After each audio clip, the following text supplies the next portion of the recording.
Yo, it's your boy Ryan, Northwest Sports Fanatics, back at you with a new video. Today is Saturday, July 20th, 2024, with your boy Ryan and the Northwest Sports Fanatics. Make sure you guys subscribe to the channel. Smash that like button either now or on your way out. Donate to your boy if you can. Cash App $ORIONNWSF or the YouTube Super Chat right here. We got the Houston Astros versus the Seattle Mariners. Game number 2 in the set. First pitch is going to be here in roughly 10 minutes. So let's cue up the music, take a look at the thumb, and let's get into the starting lineups. Let's go, baby.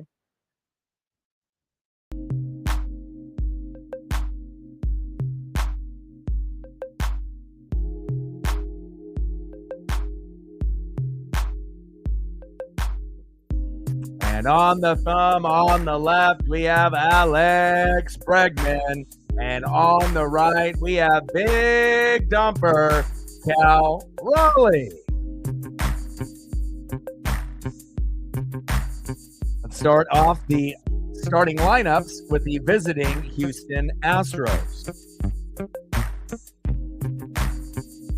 Leading off for the Astros at second base, Jose Altuve.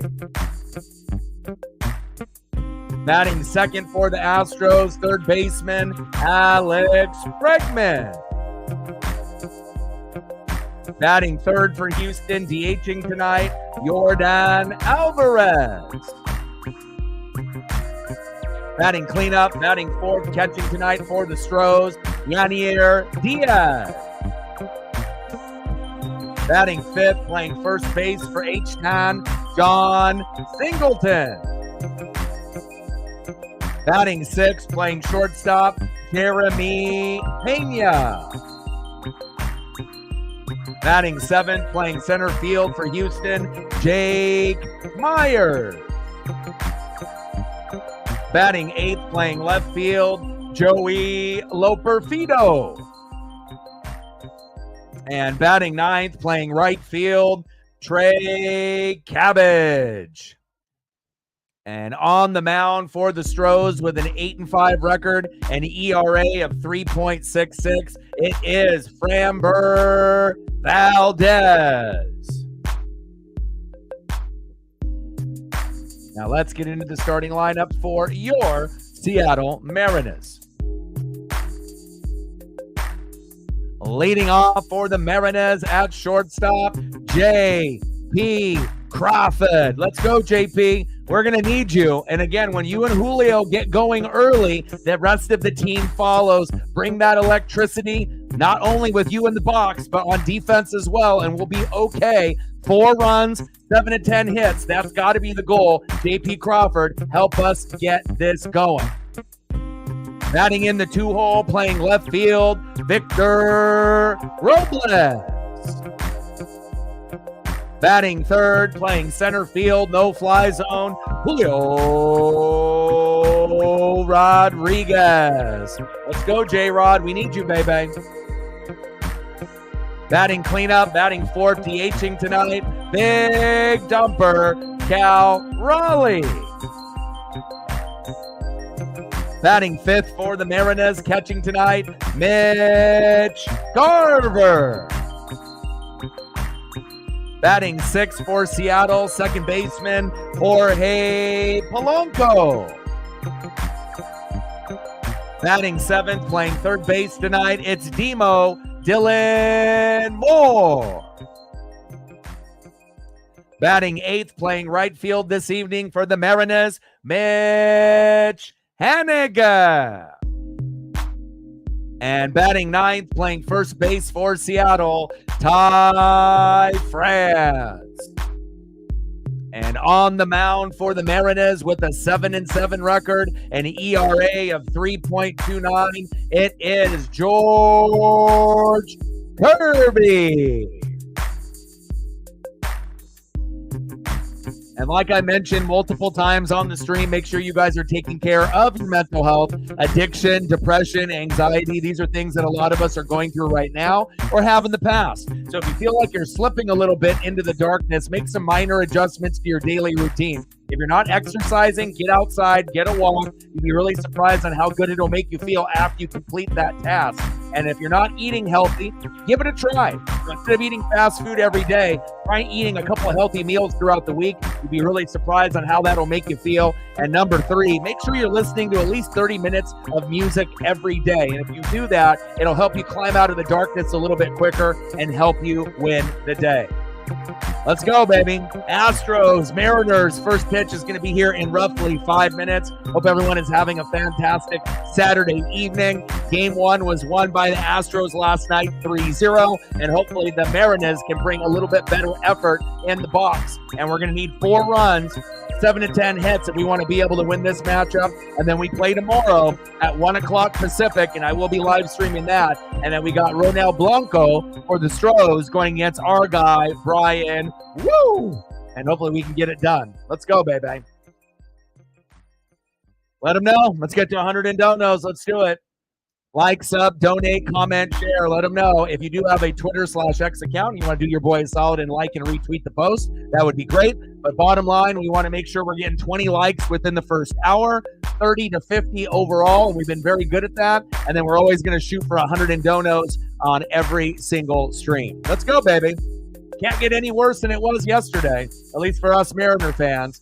For Storm Bum, it was a good game for him and the Astros fans, but we need a little bit of payback and a little bit of revenge. But the Astros are one of the hottest teams since June 1st, and we're feeling a little bit of the pain and the pressure. So we're going to have to step up here this evening, and hopefully we can at least make it somewhat interesting and we don't get blown out again. Storm Bum in the building, what's good? DX in the building, what's good? Captain Oreo in the building, what's good? We need a dub, baby. If we don't get a dub here, we have a good chance of getting swept. I think our best chance of winning is probably tonight. And then when we go in tomorrow with Brian Wu in the early afternoon, that's going to be hit or miss. You know, we're either going to play really, really good or we're going to score 1 run or none. You know, and that's kind of how it feels. So if we want to gain a little bit of Uncle Mo and momentum, we have to get 4 runs. We have to get 7 to 10 hits. And that's going to be obviously a lot harder, a lot easier said than done, but we'll see where it goes. Bucks, Rays, Bolts in the building. Daniel in the building. What's good? Let's go, baby. Sports in the building. What's good? Let's go. Darren in the building. What's good? Yeah, well, again, you have to realize, baseball is a long season, and I feel that a lot of people, that have only been watching for like maybe the last 5 or 10 years, it's a different type of game than what it was in the 80s and 90s, and even in the early 2000s. You know, it was definitely a hitter type of league. Now it's more of a pitching league, and there's a lot of rules in place with the pitch calm, no shifting. Obviously, we're not having pitchers hit anymore, and a lot of the advantages are going to be going towards the pitchers, but it doesn't help when you're going to be the number 1 strikeout team in baseball. We got to find a way to find the right rhythm and the right batting order with these players. And again, if certain guys aren't working out, they're going to have to end up hitting the bench. And we're going to have to start bringing up some of these guys that we have in AA, single A, high A, and triple A. And then we got to figure out what we're going to be doing at the trade deadline. So I feel with the Mariners, we are going to have the most joy and the most pain out of any team.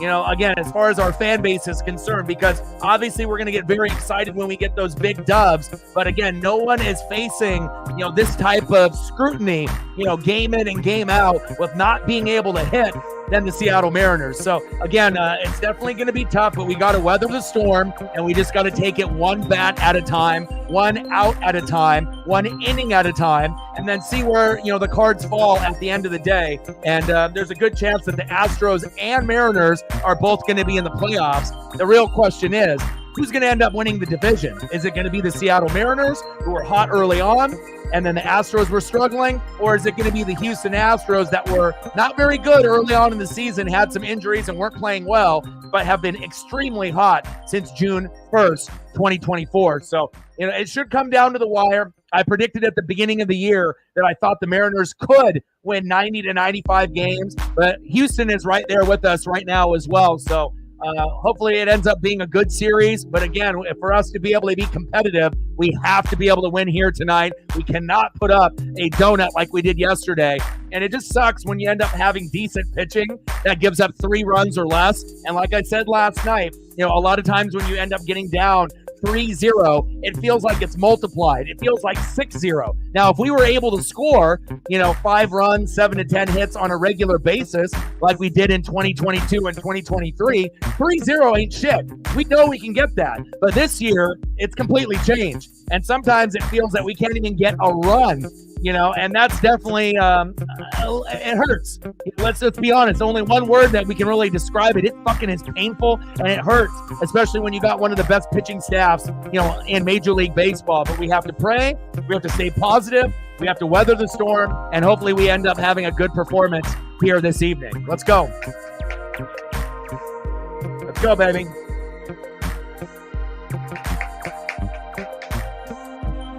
Yeah, but we weren't going to be able to keep him based off the money.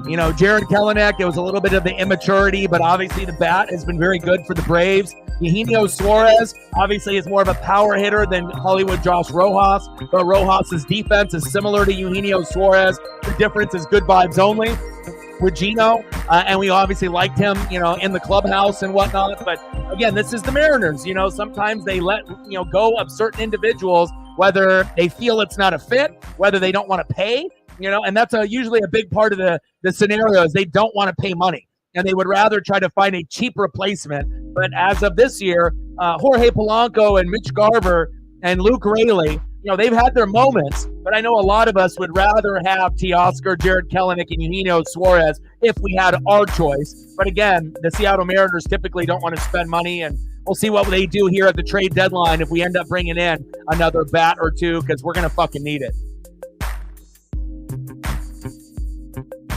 Let's go, baby.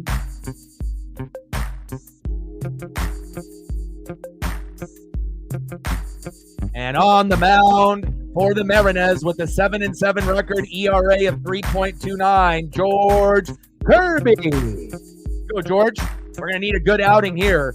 And usually you'll be able to tell within the first couple innings, as long as he doesn't give up 1 to 4 runs within the first 2 innings, it usually is going to be a pretty good day for the Seattle Mariners. And we got a great record at home, too. We're 30-19 at home, and that's one of the top 3 records at home in Major League Baseball. Leading off for the Astros, second baseman Jose Altuve. Batting second, third baseman Alex Bregman. And batting third, DHing tonight, Yordan Alvarez. Let's go, Mariners. Let's get off to a good start, baby. First pitch, Jose Altuve crushes that one foul. 0-1 count, and hopefully Mitch Garver can do a good job behind the plate here. Let's go. Like, sub, donate, comment, share. If you haven't smashed the like button just yet, please do. We want to try to be able to get 20 likes within the first hour, 30 to 50, and obviously 100 in the donos on every stream. 0-1 pitch to Altuve. Big swing and a miss. Behind in the count, 0-2. I like that, George. Keep it going, baby. Let's go.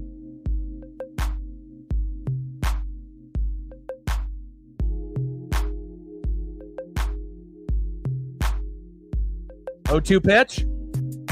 A little blooper into right field. There we go. 1 away.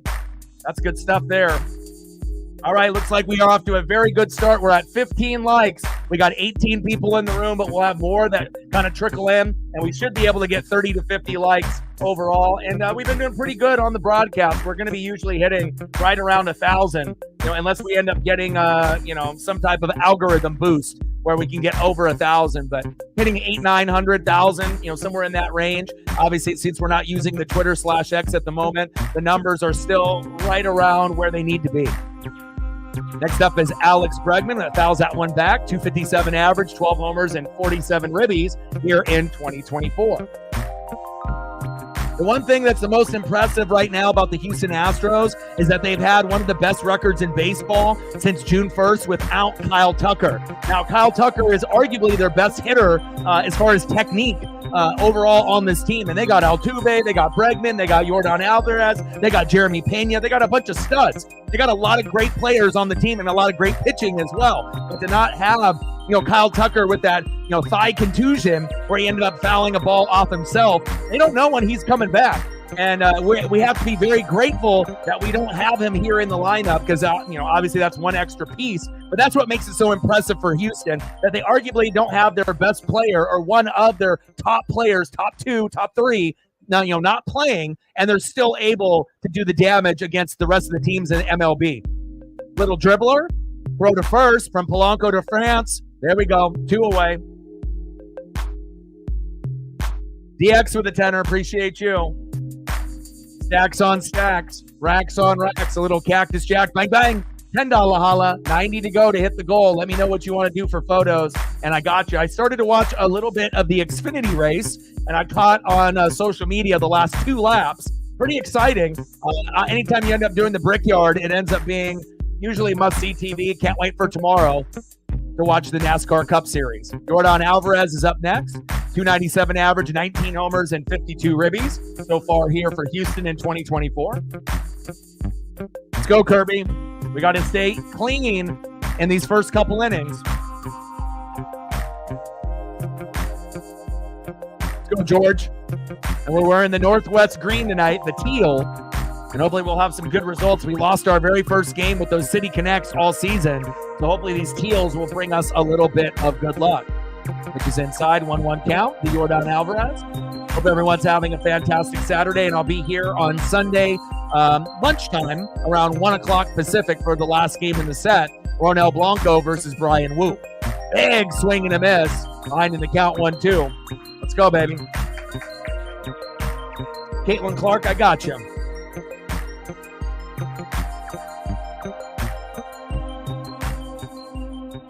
Let's go, Mariners. We need to get a dub here.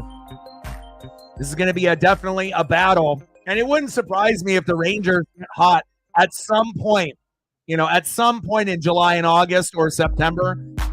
You would think that they're not going to make the playoffs this year, the Texas Rangers. But again, you could have a 10-game lead and then end up losing it in like 20-plus games. And that's what the Mariners did. So, just because you have a comfortable lead doesn't mean that you're going to be able to retain that lead, especially if you start going on a little bit of a drought. So, top of the first, 0-0, 2 outs, 1-2 pitch from Kirby to Alvarez. Pitch is high and inside, 2-2 count. Let's go, George. We're going to need your A-plus effort today. Let's go, baby. Mariner Moose is counting on you. Let's go, baby. Come on, George. 2-2 pitch. Pitch is low and inside at the knees. Count is full. 3-2 count.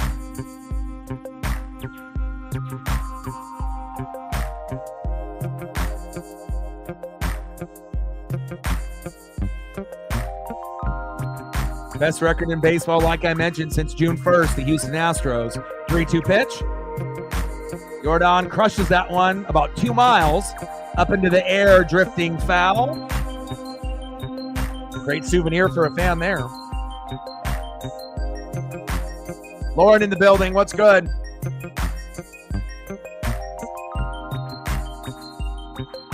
Teal brim, muscle shirt. Alvarez with the violation. See you later. Strike 3. First strikeout on Yordan Alvarez. We'll take that. Well, Alvarez can't believe it, and that's the end of the inning. He says, I was looking at the foul ball, he says. But we'll take it. Down goes Altuve. Down goes Bregman. Down goes Yordan Alvarez with a kind of a suspect call. Some kind of pitch violation or, batter's box violation. But it is what it is. Lauren in the building. We'll get the Mariner Moose up here, and hopefully we can get a little bit of good luck early. And so that way we're not looking up at the scoreboard down by 1, 2, 3, 4, 5 runs as we get to the 6th, 7th, 8th, and 9th inning. All right, Mariner Moose. We usually don't bring out the Mariner Moose in the first inning. Usually it's like a rally moose type of thing where we need a little bit of energy. But I mean, the way that we played yesterday, we probably should have the Mariner Moose come out right here, even before we step up into the batter's box. We're going to need some good juju and some good luck today. Let's go, Maurice. No fucking slacking. You hear me? Let's go. Yesterday, I was all excited for the game, and after a first couple innings, this was my reaction, okay? I want to make sure that I'm like this. I'm a little nervous, but then at the end of the day, we're right here. Joe Dirt approved, okay? Let's go. Leading off for the Mariners at shortstop, J.P. Crawford. Batting second, playing left field, Victor Robles. And batting third, center fielder, no-fly zone, Julio Rodriguez. Tridents up, baby. Wake up, Julio. We pay you a lot of money. We need to get results out of you, not only on defense, but on offense as well. Let's go, Julio. Let's go, J-Rod. Let's get it going. Be electric. Let's get it done. And I put Cal Raleigh on the thumb today. He's got to step up. And I know he's not catching today, but at the DH role, if there's a guy that could homer today, possibly Cal Raleigh. And hopefully we'll have someone on base while Cal homers. So that way it'll be like a 2-run jack or a 3-run jack to help us give a little bit of insurance. Let's go.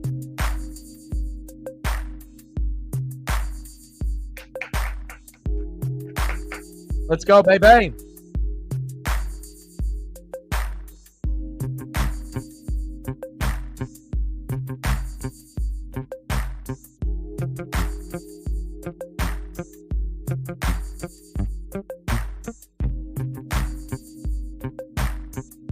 And I'll get some, I got Clark's loading right now, so I'll get some of those up on the screen for you in a moment. We're at 10, 90 to go.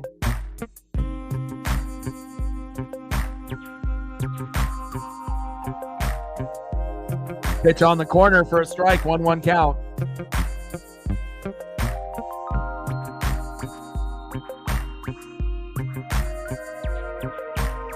Bottom of the first, 0-0. Framber Valdez on the mound. J.P. Crawford in the box. Pitches low and outside. 2-1 count.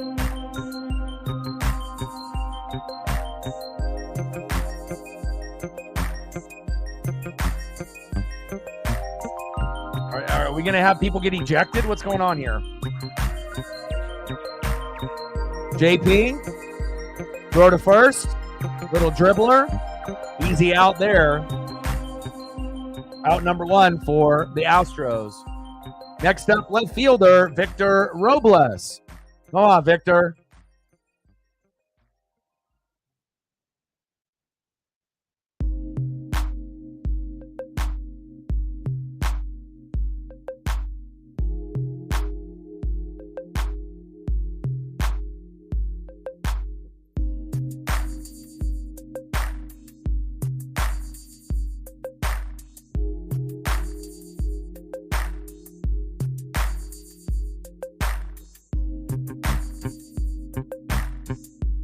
One-0 pitch. There we go. Robles with a little dribbler out to left field. And you know what? Victor Robles has actually been pretty fucking solid for the Mariners. You know, we don't have too many guys that can get base hits, it feels like, anymore. And for a guy, you know, to be put up into the 2-hole was a little shocking. I'm like, really? We're going to put Victor Robles in the 2-hole? But obviously it's working, and I like it, you know, and maybe we'll see Victor Robles in the 2-hole in the future.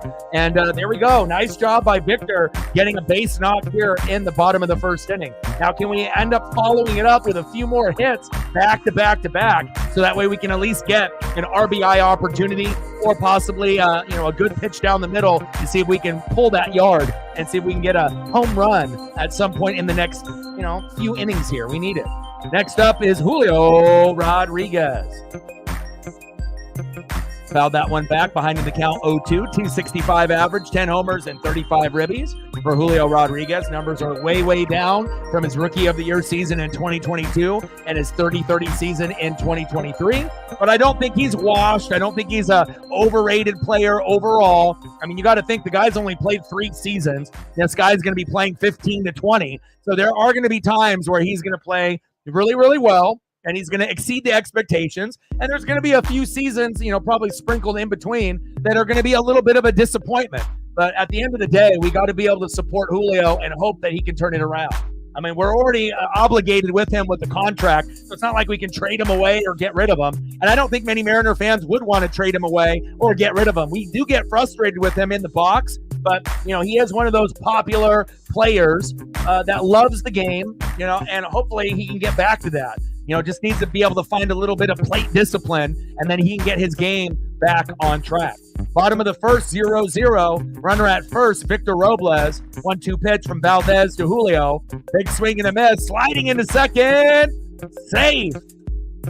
And then Julio strikes out. 2 away. Nice stolen bag by Victor Robles there. Next up, big dumper, Cal Raleigh. And I couldn't think of a better individual to go yard either now or at some point in the game to be able to give us a 2-0 lead. Bring that electricity, bring that energy, bring that swagger, bring that aura, bring that vibe. Let's go, big dumper.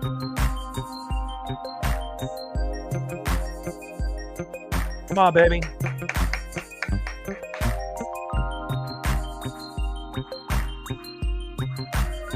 Oh, I don't bench, bro. All I do is I walk about an hour and a half to 2 hours a day, every day, 7 days a week. I dropped about 90 pounds in the last year and a half or so. So I don't really be doing a lot of weightlifting, not a lot of push-ups or sit-ups, just a lot of walking with my pup. And obviously my diet is a big part of it too. I don't eat fast food. I'm not really drinking a whole lot like I used to. So 1-1 pitch to big dumper.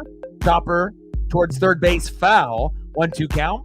265 average with runners in scoring position. 8 homers and 44 ribbies. Now, if we could just get his regular batting average to be that number, he would have been in the All-Star game. But knowing, who usually ends up managing, either someone from the Astros or the Rangers, whether it be a Dusty Baker or a Bochy, it seems like they have a grudge against the Mariner players. Anytime we end up getting fucking All-Stars there, they don't even get to fucking play. So hopefully one day we won't have, an Astro manager or a Ranger manager, and we can get someone that's not going to be biased against our team. So that way we can actually see our players play a little in the All-Star game. Otherwise, why even go? It's pointless. Like you're gonna get your name read off in the starting introductions and sit there in the dugout the whole game? Lame. Bottom of the first, 0-0, Astros and Mariners. Victor Robles at second, 2 away, 2-2 count. From Valdez to big dumper. The Brazilian Beast is in the building. Megan in the building. How are you? Check swing. Did he go? No, he did not. Count is full. 3-2 count. Let's go, baby. Come on, big dumper. We need you. And he did homer in Houston. And so it's not like you're going to get a lot of players to homer against the Astros elite pitching. And, they usually have many, many guys. We saw Hunter Brown yesterday. Now you got Framber Valdez. Tomorrow you got Ronel Blanco. I know there's a lot of teams that would love to have those 3 pitchers on their squad. They're very, very crafty. 3-2 pitch from Valdez, the Cal. Ooh, should have been a strike 3, but called ball 4. Wow. Now, if they're going to call it like that, make sure they call that on the opposite side for Houston. That's shocking. Okay. Now we got runners at first and second. Next up, catcher tonight, Mitch Garver. Mitch Garver with a 3-run blast. That would be great. More than likely to strike out if we're really being honest, though. But you never know. Seems like every 10 games, Mitch Garver will do something.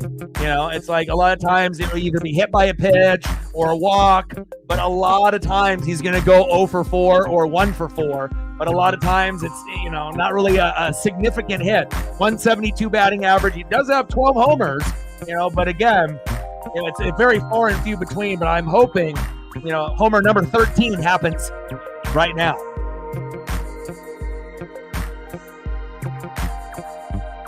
Victor Robles with another stolen bag. I love that. Let's go.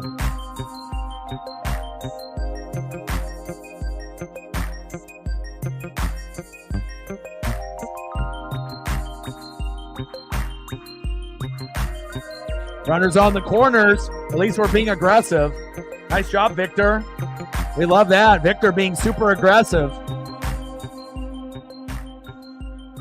Way to be, Victor Robles. First time in the 2-hole all season, and he's making the most of it. I love it.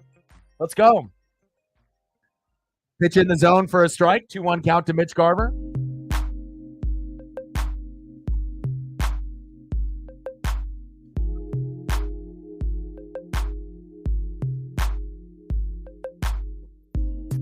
Two-one pitch from Valdez to Garver. Garver pops that one foul behind the plate. 2-2 count.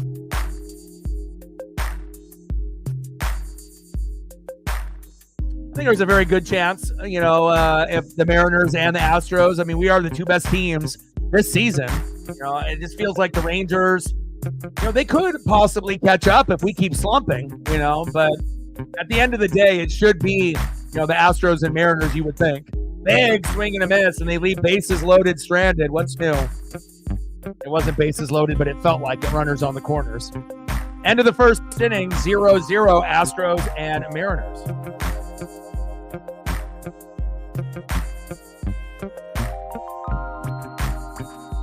Throw up some photos up here for DX. I know some people are watching the WNBA All-Star game that is currently on. Or at least it was on earlier. I'm not sure if it's still going on. I assume it's still going on. We'll throw up a Caitlin Clark photos for our boy DX. And obviously the state of the women's game has been at its peak. You got Angel Reese, that'll be an all-star. You got Caitlin Clark, and you have ladies like Sabrina Onoscu from the Ducks. Even though they didn't really get to showcase all their skills during COVID, it's nice to be able to see the direction of where the women's game is going. Considering the men's game sometimes is a little bit boring. And I guess it just kind of depends on how much of a fan you are of NBA hoops or college hoops, men's or women's. Appreciate you. I'll sprinkle in a few more pro photos, but I figured I'd do the Hawkeye photos for you. Breaking records all day and all night. Caitlin Clark. All right, let's see who's up here for the Astros in the top of the second.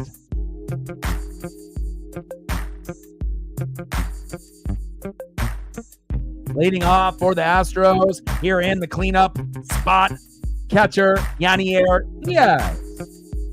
Batting second this inning in the 5-hole, first baseman John Singleton. And batting third, shortstop Jeremy Pena. Yeah, at least we got Victor Robles to get ahead, and we had him steal some bags. So at least it wasn't just an 3 up and 3 down inning. At least we're trying to move in the positive direction, right? Megan, thank you for the like and the retweet on the post itself.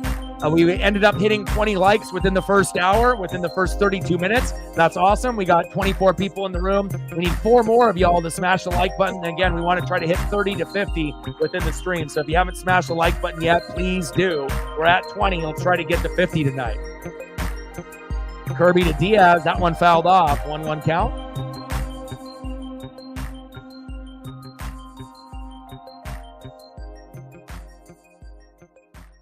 Come on, George. We need a good outing out of you today. Big swing and a miss on Yanier Diaz behind in the count 1-2.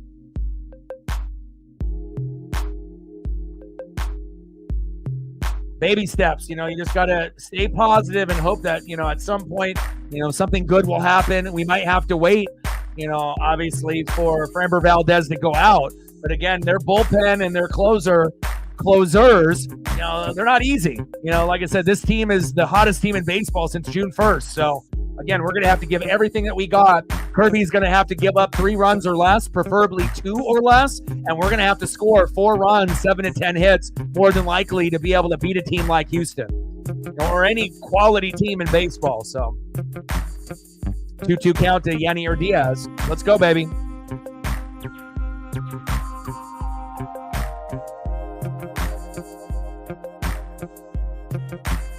Top of the second, 0-0, 2-2 pitch from Kirby to Diaz. Crushes that one foul. Count remains 2-2.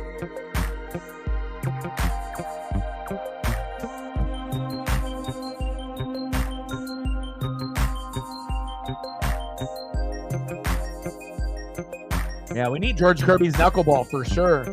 That would be dope if he actually debuted it. 2-2 pitch. There we go, George.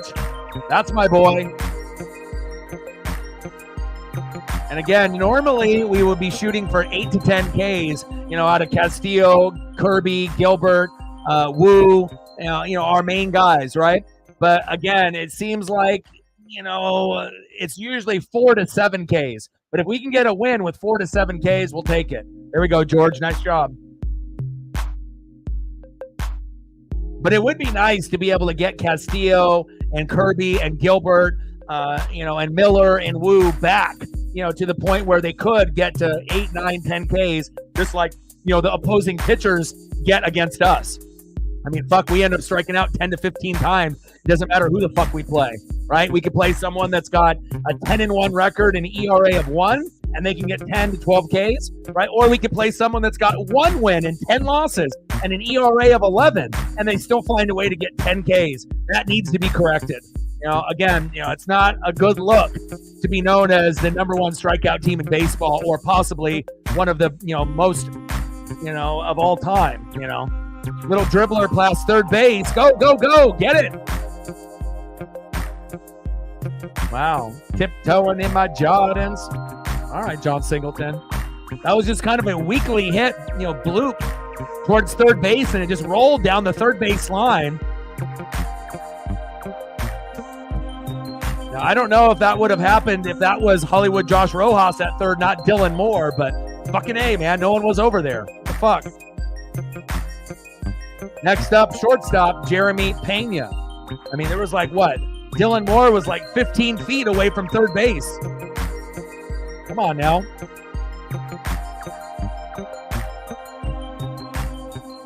I do like Jeremy Pena a lot. If I had to name, players that I really enjoy watching on Houston, even though they're one of our number 1 rivals, I definitely would have to go with Kyle Tucker and Jeremy Pena. Those are my 2 favorite. Obviously, I understand how good Yordan Alvarez is and Bregman, and obviously Jose Altuve. But my 2 personal favorites are Kyle Tucker, who's injured and not playing right now, and this guy at the plate right now in the box, Jeremy Pena. Probably the 2 most underrated players on the roster that don't get enough credit.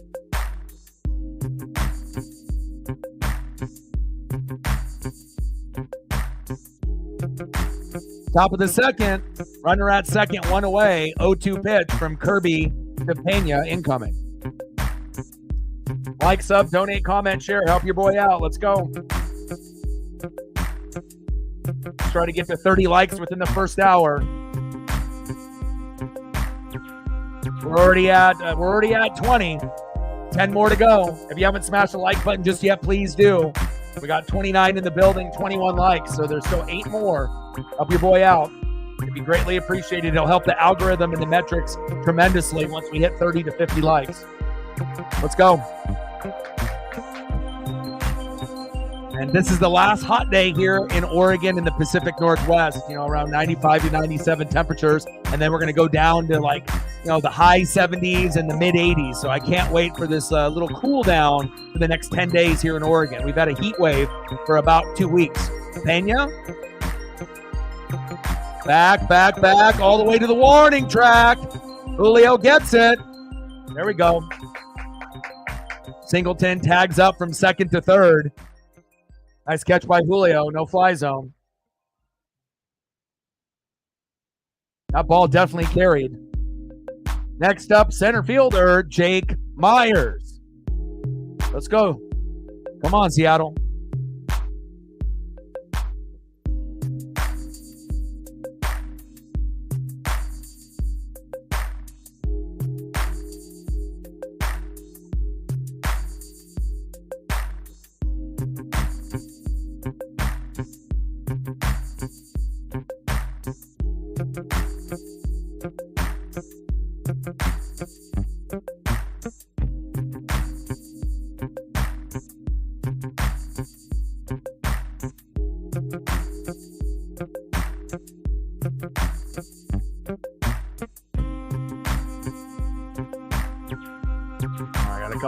Indiana Fever photos of Caitlin Clark up here that I'll bring up in the next commercial break for DX. Pitches outside.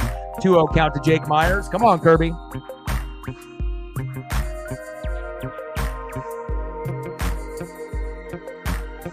Now, Julio has struggles in the box, but at least one thing that for the most part, he can defend. He's got a strong arm. He can rob home runs. He's not so good on the ground balls in the outfield. He could definitely get better at that. But as far as stealing bags, running the bases, he's had some mental errors this year that he didn't have in 2022 and 2023. But, I feel just, getting focused, in the box will, obviously carry over to those other parts of his game that he definitely excels at. 3-0 pitch to Jake Myers. Myers pops it up a mile. And it is going out of play. 3-1 count.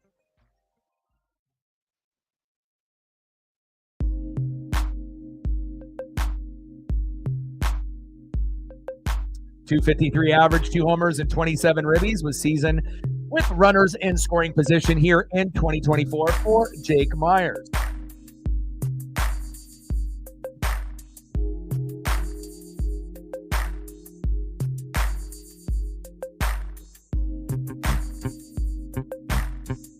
Three-one pitch from Kirby to Myers.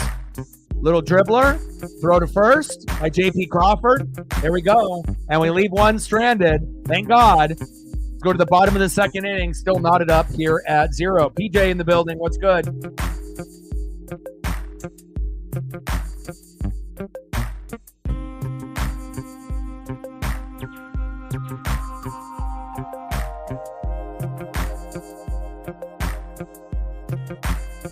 Next up for the Mariners here in the bottom of the second baseman in the 6th hole, Jorge Polanco. Batting second in the 7th hole, third baseman Dylan Moore.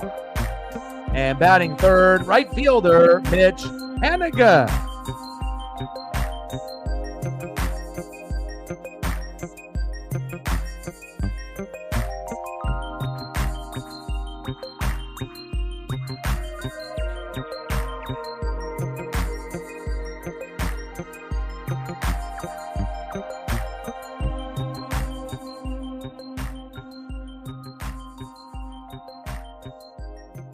All right, scroll through these photos one more time here for DX.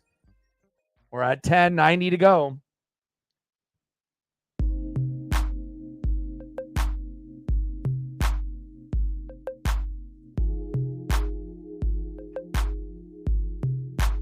Some Iowa Hawkeyes and now some Indiana Fever photos.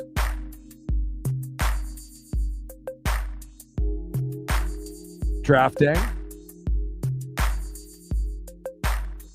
Let's go, baby.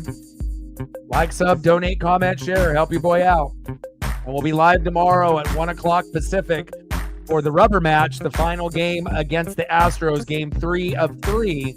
And it'll be Ronel Blanco for the Astros versus Brian Wu for the Seattle Mariners. We got to win here today if we want to have any chance for tomorrow.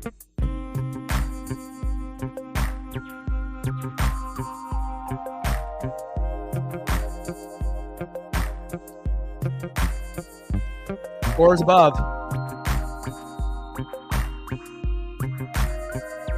Bottom of the second, 0-0. Big swing and a miss for Jorge Polanco. 0-1 count.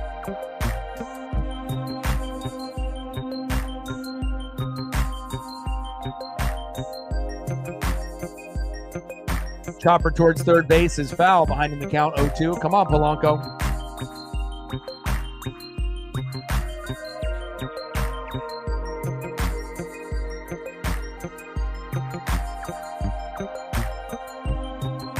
.198 average, 5 homers, and 18 ribbies. Definitely a piss-poor performance out of Jorge Polanco in the first part of the season. Then he got hurt, and then the booze came out. And then he had about a 3-game stretch where he was getting about 2 hits a night for 3 days in a row. But then it started to cool off a little bit. But hopefully we can resurge Polanco's bat.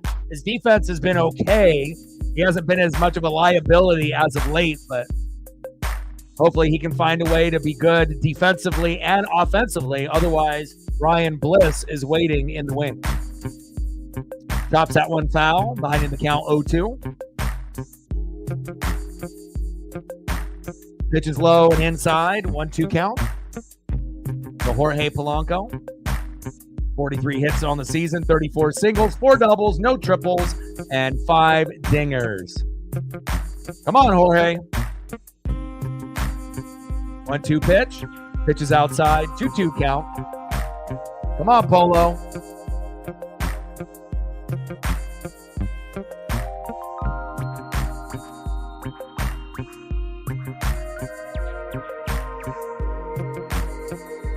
Two pitch. Chopper.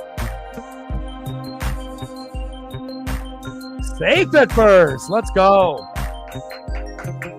I don't know if that was really safe. They're going to have to do a replay, but great hustle out of Jorge Polanco. Let's go. Nice job. Doing his best version of Luke Raley running to first.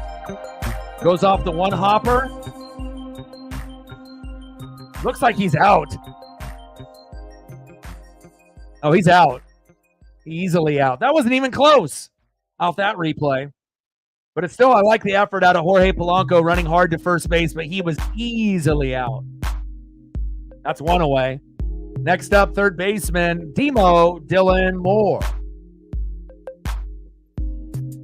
They shouldn't have to look at this that long. Stand with Ukraine in the building. What's good? Appreciate that. No worries, Megan. Hopefully things will be a little bit better for you as the day goes on.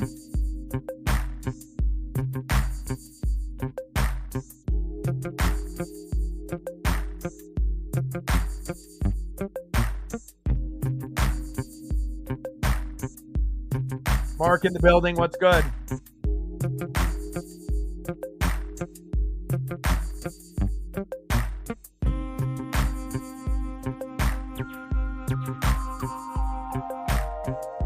Only one hit apiece for the Astros and the Mariners so far. Nice pitching duel from Framber Valdez and George Kirby. Bottom of the second, 0-0. Next up is Dylan Moore. Takes a strike looking. 0-1 count. Come on, Demo.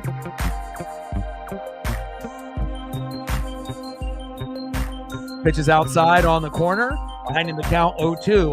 211 average, 8 homers, and 26 ribbies so far here in 2024 in limited action for Dylan Moore.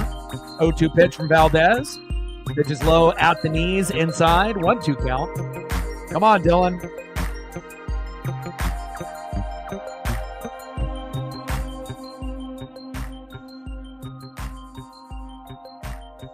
Line drive to third. 2 away.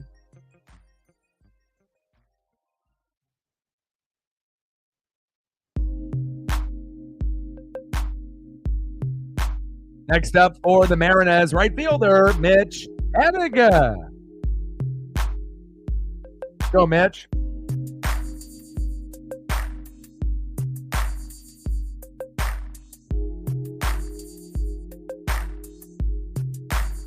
Pitch on the corner for a strike. 0-1 count to Hanny. Bottom of the second, 2 outs. We're still knotted up here at 0.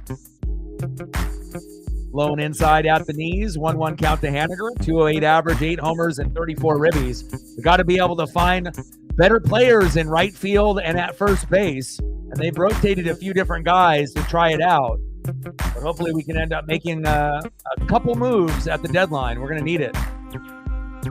Pitch in there for a strike. 1-2 count.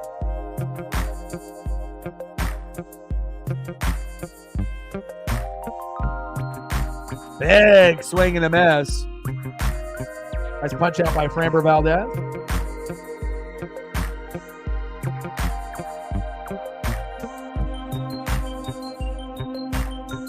End of the second inning. We're knotted up here at 0. Framber Valdez, 8-5 record with an ERA of 3.66. Let's go over some of the stats here so far. So Valdez, 2 innings pitched, 1 hit, no earned runs, 1 walk, 3 Ks. So good start, obviously, for Framber Valdez. No surprise there. And then for George Kirby, 2 innings pitched, 1 hit, 0 earned runs, 0 walks, and 2 Ks. So only 5 Ks combined, but we are only in the top of the third. So we'll see where it goes. And if one of these pitchers will start to get a little bit hotter than the other. Let's see who's up next here in the top of the third for the Astros.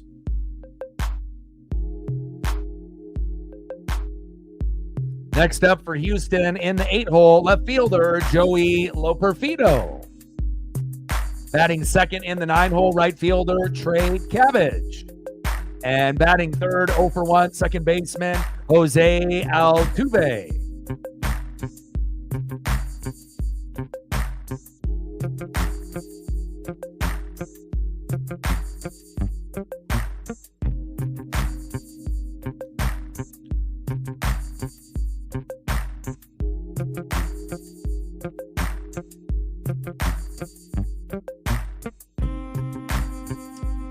If you haven't smashed the like button just yet, please do. We're at 22. We're trying to get to 30. We got 11 minutes. We're at 23 likes. If you haven't smashed the like button just yet, please do. 7 more to hit 30. We want to try to hit 30 to 50 on the stream. And we're at 10. We got 90 to go on the donos. Let's go, baby.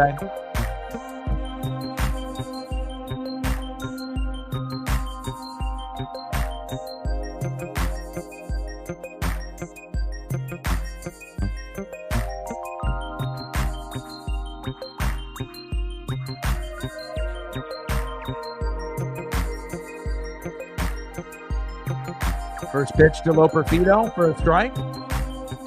At the knees, 0-1 count. 261 average, 2 homers, and 15 ribbies in limited action. 0-1 pitch to Loperfido. Big swing and a miss. Finding the count, 0-2.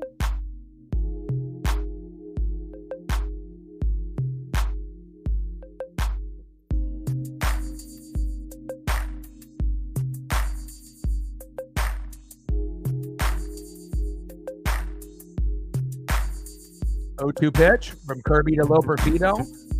Goes in the dirt. A little bit wild and behind Garver. Into foul territory. 1-2 count.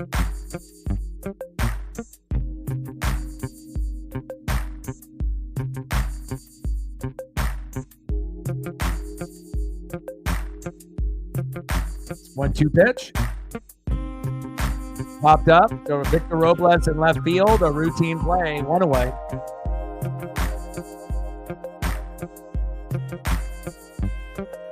Down goes Joey Loperfido. Next up for the Astros, right fielder Trey Cabbage.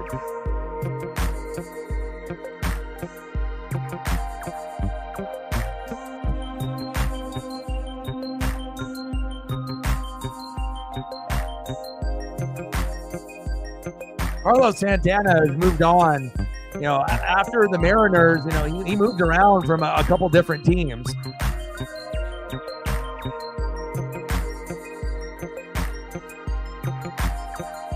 Yeah, you know, he was like on the Pirates for a little bit, and he's been kind of bouncing around from team to team in the last few years. So, yeah. And now he found himself a little bit of a home there in Minnesota. So, pretty much anywhere you put him, you know, he could be a dangerous player. He's not going to deliver, you know, at DH or in the cleanup spot all the time, kind of like a Mike Ford for us last year as well. But, you know, you just want to have some stability. And obviously, Mitch Garver at DH ain't it. You know, so when we ended up having guys like, you know, like Carlos Santana or Mike Ford or even Jared Vogelback, you know, you get these big guys that, you know, have tree trunks for legs, and they're either going to strike out or hit a home run. There's not really an in-between. But we hopefully can find a guy like that, you know, to add to our roster, unless we can have like a reincarnation of Edgar Martinez, you know, back on our team where we don't have to worry about the DH position for many, many years. We were able to get the former Dodger JD Martinez, and we were able to grab him, you know, when he was on the Dodgers last year. And if he would join the team this year, that would have been a great fit at DH for the Mariners. But, you know, obviously you got to pay the money if you want to end up getting those quality players. And or Seattle, they usually don't like to open the pocketbook very often. Top of the third, 0-0, Astros and Mariners. 1 out, 2-2 count to Trey Cabbage. Come on, Mariners. Let's go, George. Pitch is outside. 3-2 count.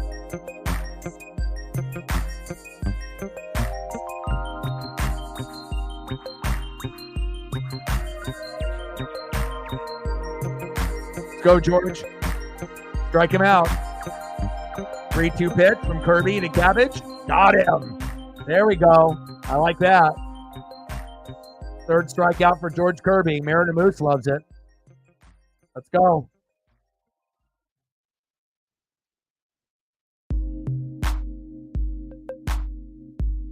Next up for the Astros, second baseman, 0 for 1, Jose Altuve.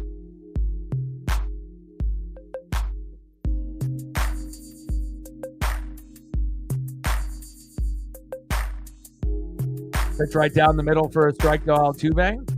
0-1 count. Come on, Mariners. Let them know. Like, sub, donate, comment, share. Help your boy out.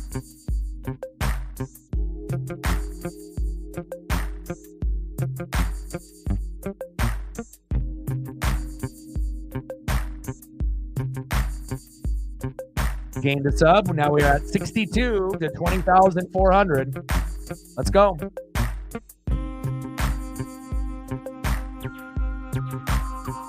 We're at 10, 90 to go. And if you haven't smashed the like button just yet, please do. 0-2 pitch has popped up. Should be a routine play there for Demo at third base. There it is.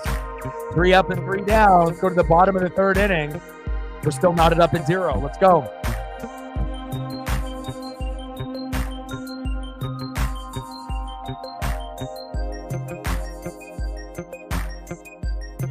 Next up for the Mariners here in the bottom of the third inning in the 9-hole, first baseman Ty France. Batting second, 0 for 1, shortstop J.P. Crawford. Let's go, baby. We need you. And batting third, left fielder, 1 for 1, Victor Robles. Let's go, Victor.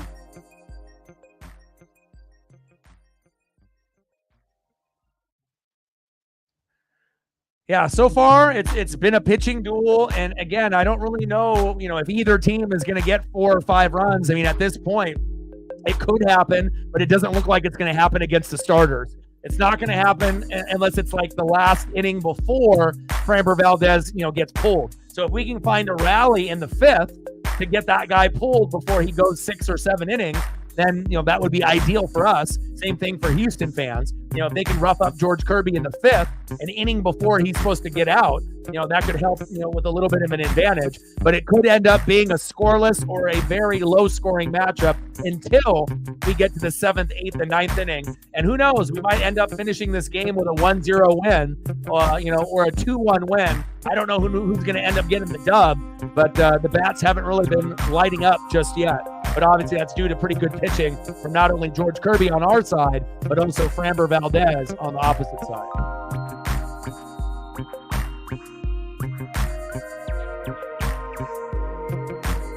Come on, Mariners. We need something, baby.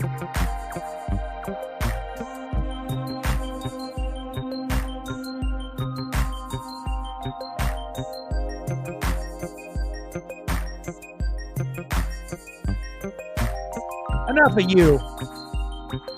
2 first names. Get the fuck out of here.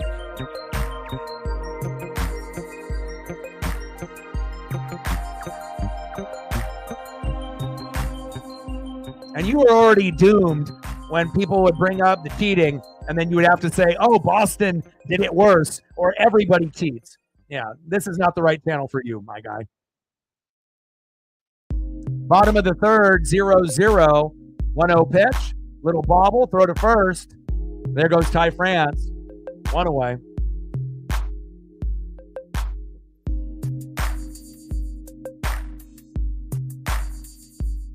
Next up for the Mariners, shortstop J.P. Crawford.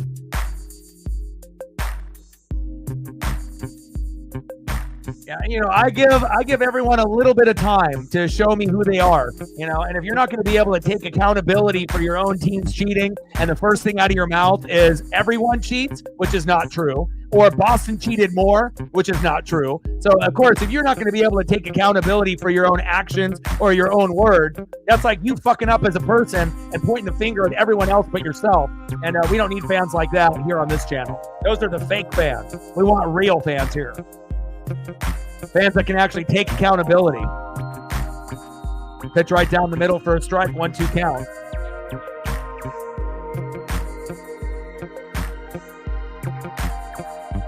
One-two pitch from Valdez to JP, dribbler. We got to get we got to kind of try to get some of these base knocks out of the infield. If everything is going to be right in front of the first, second, third baseman and shortstop, man, it's tough to be able to get a rally going. But again, you have to give the pitching, credit. The Astros pitching is good. The Mariners pitching is good. There's not going to be a whole lot of wiggle room.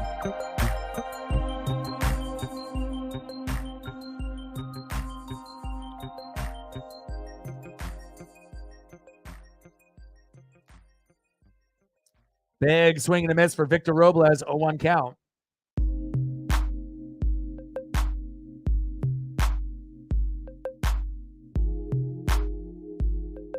Valdez, 3 up and 3 down. Not ideal there for the Mariners. We're going through innings way too quick.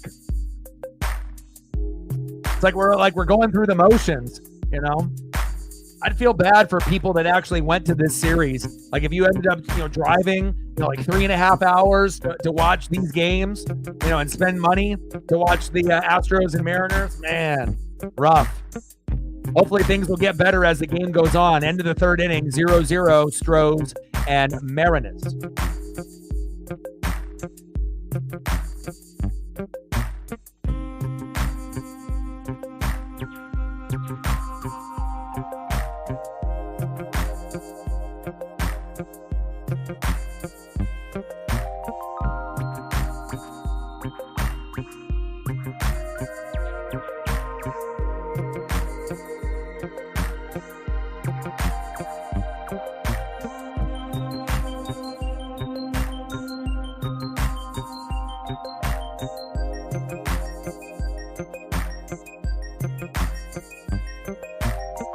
Well, with Boston, it was more with like Apple Watches, and trying to be able to figure out certain signs and sign stealing.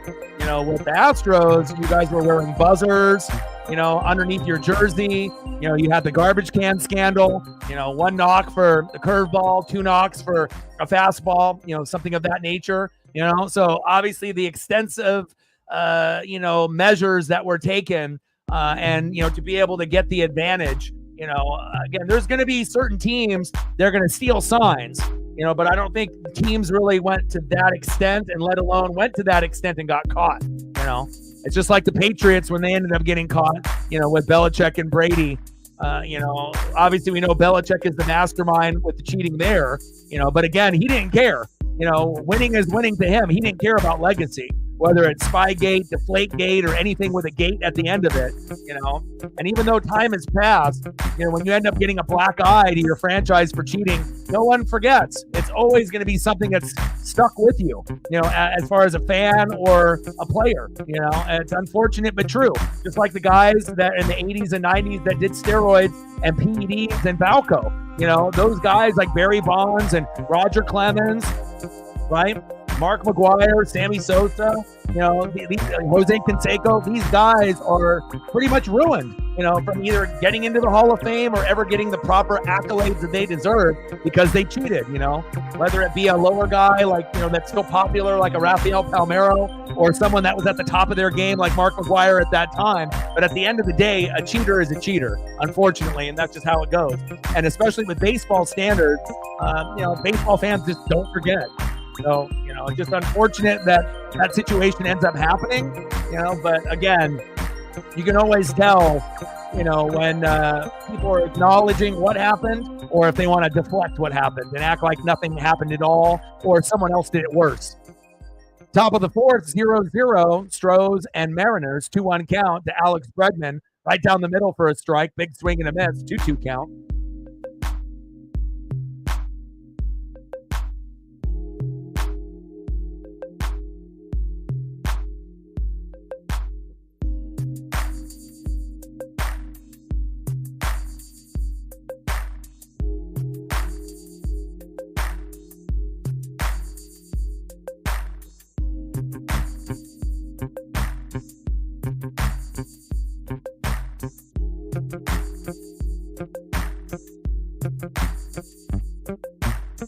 Yeah, if you look it up on the internet, it'll describe all the things that had gone on. Obviously at some of the home games, to get the extra advantage. Because if you know what pitch is coming, Bregman got hit by Kirby there. Because a big part of baseball is not knowing what's coming, right? And there's usually about, each pitcher is a little bit different, but most pitchers have like 3 really strong pitches, and they can pitch 4 or 5 pitches. But if you're a really, really good pitcher, you might have like 5 that you can, select from, or 6. And there's going to be a few that are stronger than others. But I mean, if you know what's coming ahead of time, based off a sound or a signal, it's a huge advantage in baseball. Knowing that, like a fastball is coming. So all you got to do is prepare for the, the launch angle and where you're going to be, where your stance is at, instead of just, being in the box and not really knowing what's going to, be coming to you and having to process that within a half a second. So that's why baseball is so difficult. It's not like everyone throws fastballs and that's the only pitch that is pitched to batters. There's fastballs, there's curveballs, split finger fastballs, knuckleballs, knuckle curves, sinkers. There's so many variations of pitches as well. So Yordan Alvarez is up next.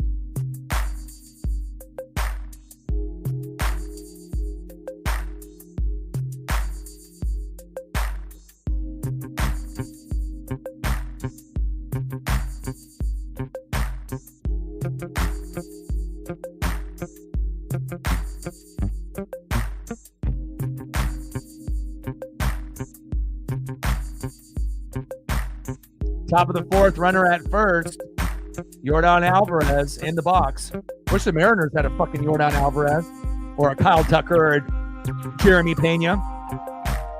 But maybe at the trade deadline, we'll end up making a move. But it probably won't be the players that, a lot of the fan base wants. Like if they want a Pete Alonso or a Vlad Jr. or a Bo Bichette who just got hurt, Cody Bellinger who's hurt. I think probably Vlad Jr. and Luis Robert Jr. from the Blue Jays and White Sox would be the best fit for the Mariners, but I don't think that they're willing to give away, 3 or 4 top prospects that are in the farm system for those guys. They seem like they're kind of cheap. So I'm not sure if that means we're going to go for Brett Rooker on the A's, who's a quality player on a shitty team. Same thing with Brian De La Cruz on the Marlins, quality player on a shitty team, popped up. Nice catch there by Mitch Garver in foul territory from Yordan Alvarez, 1 away. But as long as whoever comes in produces, that's all the Mariner fans care about. Now, it would be cool to end up having a superstar like Vlad Jr. on the team, or Luis Robert Jr. on the team. But, just because we bring in a player that was good somewhere else doesn't mean they're going to be good in Seattle. But I think that Vladimir Guerrero Jr. and Luis Robert Jr. would be exciting. That would definitely spark a little excitement, in the Pacific Northwest. But, that doesn't mean that they're going to stay healthy, not get hurt, and play well for us. We would hope they would, especially if we give up a lot for them, But right now, the way that the Mariners are sitting, we're not a World Series contender. We're a playoff team, but we're more of a playoff pretender. And I've been a fan since '85, so, it's not like, I'm going to be fake about it. I just got to call a spade in what I see. Nice base knock there from Yadier Diaz. Like, I feel out of the 6 good teams in the American League, we're number 6. I feel like, the Orioles are better, the Yankees are better, the Guardians are better, and I feel like the Twins and Royals are close to us, but they can hit and we can't. So even though our pitching is better than most of the teams in the American League, if you can't hit, right, and you can't score runs, and you leave a lot of guys stranded and you strike out the most, again, we have to improve those things before we can put the Mariners as like the number 4 team in the American League. Because right now, the way that it sits, we are the best team that, has holes. And we definitely need to fill those holes with better players, and hopefully we will. Bottom of the 4th, approaching. We're in the top of the 4th. Runners at first and second, 1 away. George Kirby on the mound. John Singleton in the box. And then obviously on the National League, you got the Dodgers, you got the Phillies, you got the Braves, you got the Brewers. And then you're going to have teams like the Padres and Cardinals creeping, around wild card status. We're going to have to wait and see. Big swing and a miss, 1-1 count. But it wouldn't shock anybody if the Phillies or Dodgers make it from the National League. And I don't think it would shock anybody if it was the Orioles, Yankees, or Guardians that ended up making it from the American League. Those are obviously the 5 best teams in baseball, and it's not really that close. There's a little bit of a gap after those top 5 teams. Big swing and a miss from John Singleton. 1-2 count. Come on, Mariners.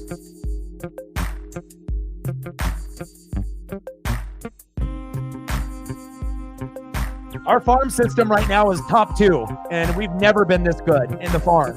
You know, we still got Tyler Locklear there, Ryan Bliss, obviously waiting in the wings. You know, but guys like Lazaro Montes in the outfield. You know, we got Cole Young, Colt Emerson, Harry Ford. That's just naming like half of them.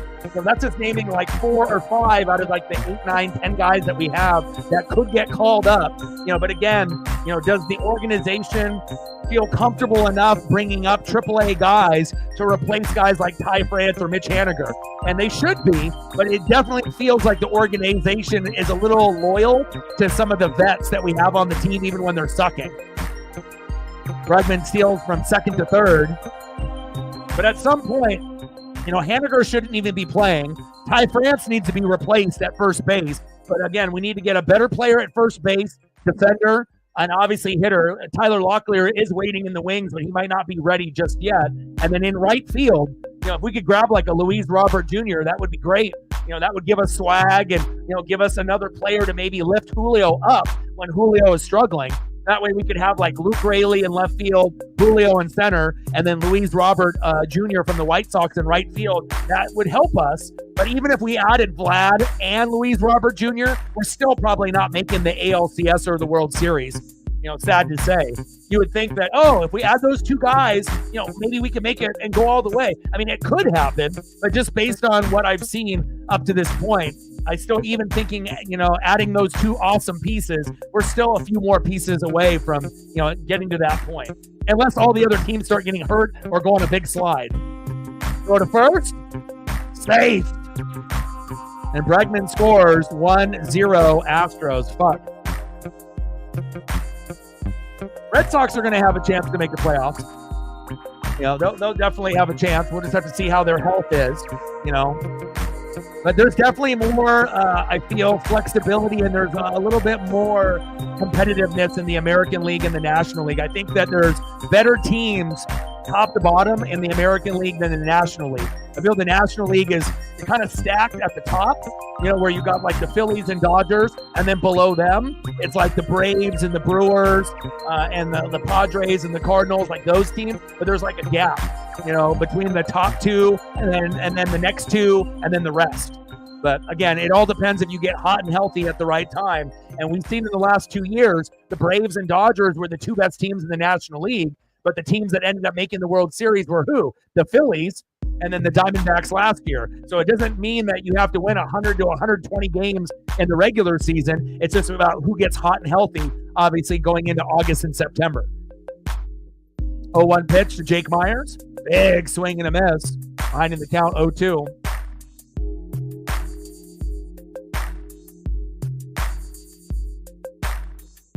I see you, Pena. 250 average, 2 homers, and 27 ribbies with runners in scoring position. Let's go.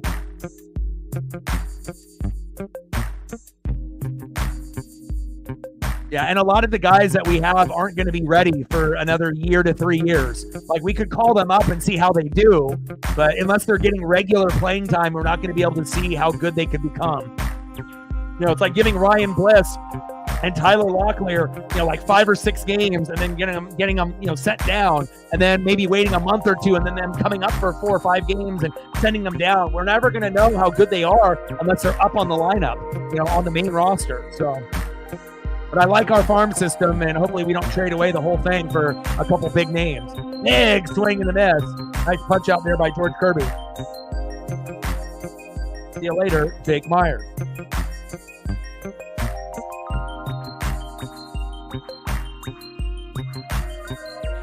Nice job, George.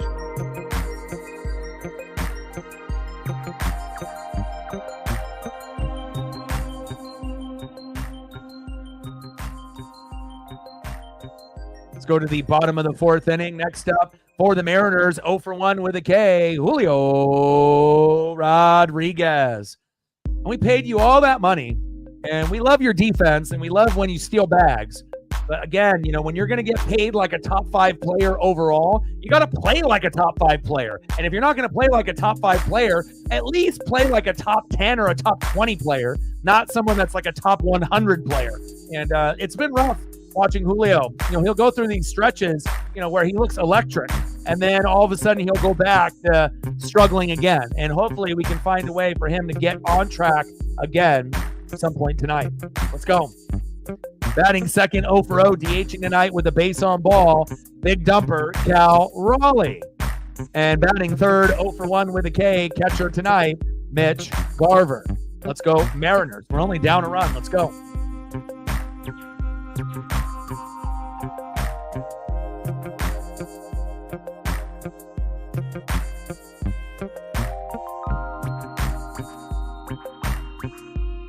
See where we're at on the likes right now. If you haven't smashed the like button just yet, please do. All right, we're at 25 likes. We need 5 more to get to 30. And it looks like everyone has smashed the like button except for like 3 or 4 people. So we're at 26. We need 4 more to get to 30. And obviously we want to try to hit 30 to 50 on every stream. It'll help us out with the algorithm and the metrics. And then we're at 10 on the donos, 90 to go to hit the goal.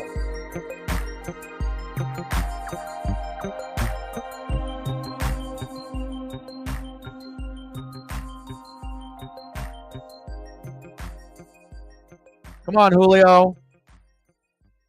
Come on, baby. Right ends up. Let's go.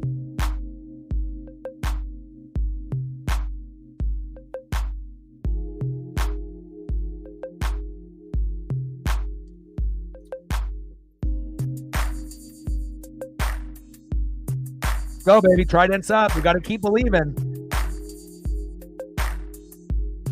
But I think the writing was a little bit on the wall, for Mariner fans. When we went on the road to play the White Sox, right?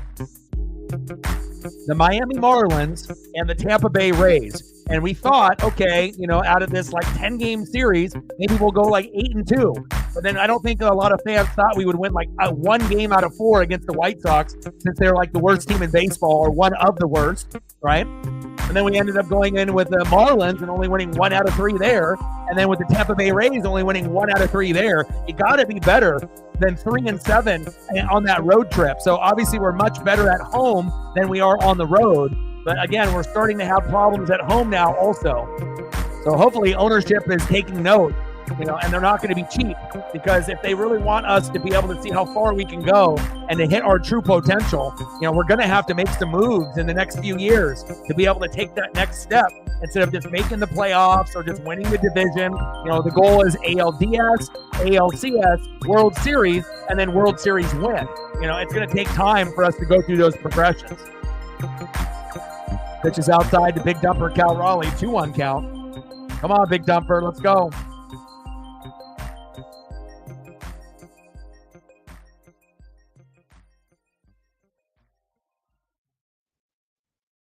Pitches low, in the zone, 3-1 count. Come on, Cal.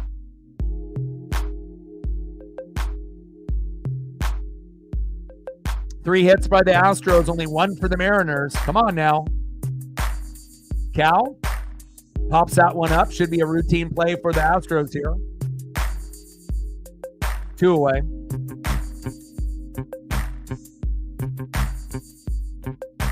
Next up, catcher Mitch Garver. Come on, Mitch.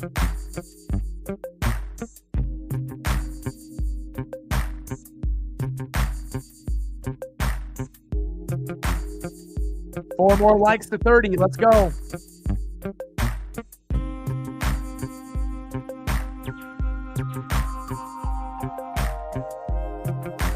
Pitch right down the middle for a strike to Garv.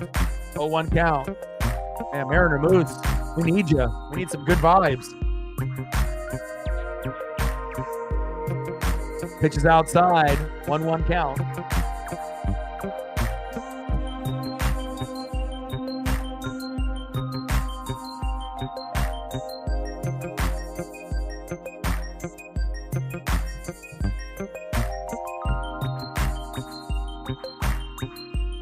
Another strike to Garv, 1-2 count. Mitch Garver, 172 average, 12 homers, and 37 ribbies. And when you're paying a guy 10 or 11 million a year like Jorge Polanco and Mitch Garver, you need better fucking numbers than what they've been able to give us. And again, I get it. They were a decent player on the Minnesota Twins, Jorge Polanco and Mitch Garver on the World Series champions, Texas Rangers, but it's not translated to good baseball for us here in Seattle.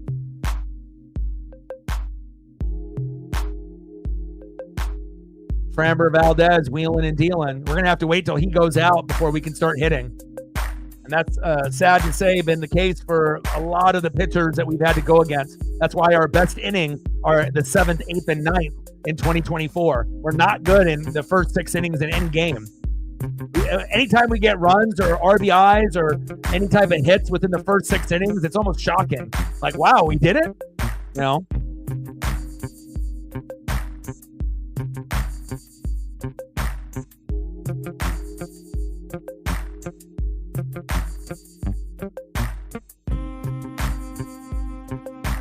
That one chop foul, 2-2 count for Mitch Garver.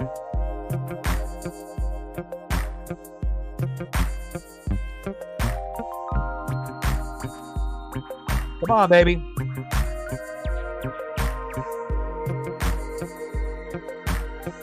Two-two pitch from Valdez to Garver. Bottom of the zone, should have probably been a strike 3, but called a ball.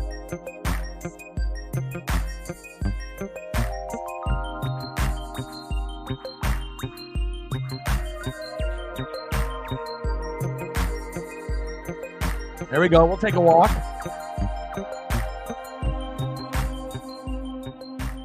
There we go, Garv. And obviously, you know, when your team is struggling, you're going to find any way to get to first base. Hit by pitch, as long as the player doesn't get hurt. Get a walk, and maybe we should start bunting. You know, we haven't really been a bunting team, but if we have been struggling this much with hitting, you know, why not implement, you know, bunting 3 or 4 times a game? You know, most of the time when people bunt nowadays, they do get on base with a single as long as it goes right down the line, as long as it's not like you're bunting and it goes into a little pop-up to the pitcher or the third baseman. But if you dribble it right down the third base or first base line, chances are, there we go. My ESP was correct. Look at that. My ESP is on point, man. I don't know. I just have these weird feelings about bunts and just like, you know, weird things about, okay, if I say it, maybe they'll do it. And then I just talked about it, and there you go, a bunt single. And not only did he get the bunt attempt, he ended up being safe. Sometimes you have to understand your team and what they're good at and what they're not good at. And if we've been so shitty at hitting, why not, you know, try to bunt 3 or 4 times a game? And normally teams are going to bunt maybe once or twice or not at all, right? But again, if it's working, why not implement a bunt like every other inning, you know, or do it multiple times in an inning? And I know it sounds ridiculous, you know, bunting multiple times in an inning, but if that's the only way we can get on base besides a hit by pitch or a walk, fuck it, why don't we do it? Let's go. My ESP is strong, baby. That was a little creepy. Like, just as I'm saying about the bunting and then we can get safe, and then Polanco actually does it and we get on base. Now we got guys on first and second with 2 outs. Let's go, baby. Demo, big swing and a miss, 0-1 count. You know, and you just got to be able to know your strengths and your weaknesses, you know, of your team. And that's one thing that, you know, again, if we're going to be the #1 strikeout team, then we have to find ways to be able to combat that. And if that means bunting more, why not do it? It wouldn't even bother me if we bunted every inning, you know, honestly, based on how things have gone, you know, and it's not like you're going to get on base all the time. But I think if you do notice, you know, Major League Baseball, most people that bunt, you know, as long as it's a square up bunt, usually you can end up running out the throw to first. And sometimes the throw to first is wild, and then the guys can end up advancing even further than just going to first base or a guy going from second to third. So like, sub, donate, comment, share. Let's get to 30 likes, 30 to 50, and we're at 10, 90 to go.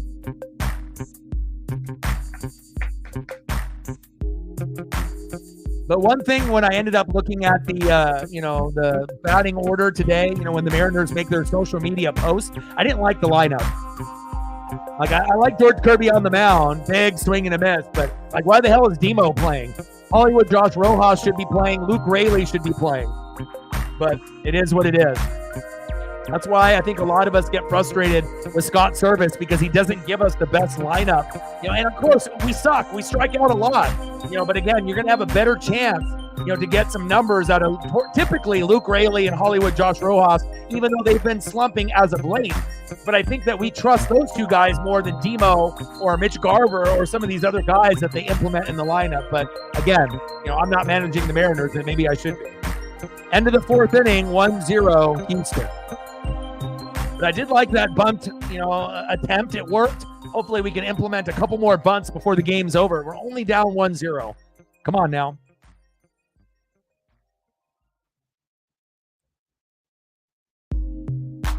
Next up for the Astros here in the top of the fifth, 0-for-1 left fielder Joey Loperfido. Batting second, right fielder, 0-for-1 with a K, Trey Cabbage. And batting third for the Houston Astros, second baseman Jose Altuve, 0-for-2, and he'll try to make it 1-for-3. Let's go Mariners.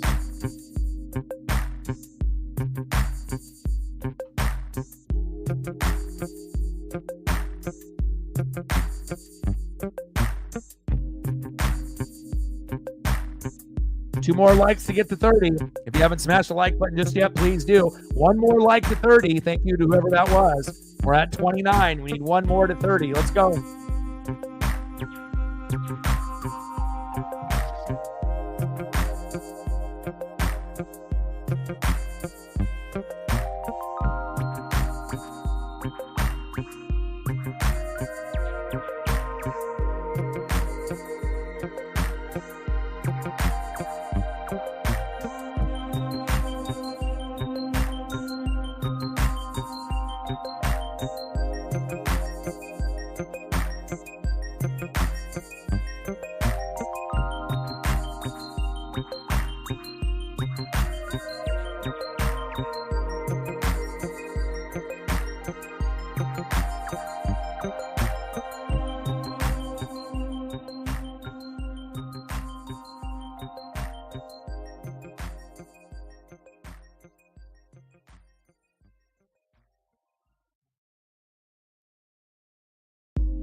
Loperfido fouled off, 0-1 count.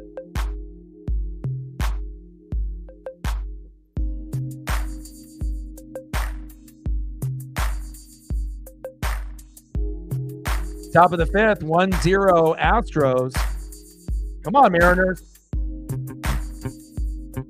And again, if you're a Mariner fan and you've been a fan for just a few years, you're going through it right now. You're going through fucking hell right now watching the Mariners, not being able to get these dubs and watching our win total just disintegrate in front of our very eyes. But if you're an OG like me and you've been a fan since the 80s or 90s, again, we're going to have a lot of ups, but we're going to have a lot of downs. You got to remember, this team didn't make the playoffs for 20 plus years. Imagine being a fan of your favorite team and never sniffing the playoff. A lot of us are mentally strong, and we have what it takes to be able to deal with these issues that we have. And remember, things are going to get better, but you got to crawl before you walk, and we got to be able to have the right pieces in place to succeed. And at this point, we don't have all the pieces just yet to have a winning total. 2-2 pitch from Kirby to Loperfido, pitches outside. 3-2 count.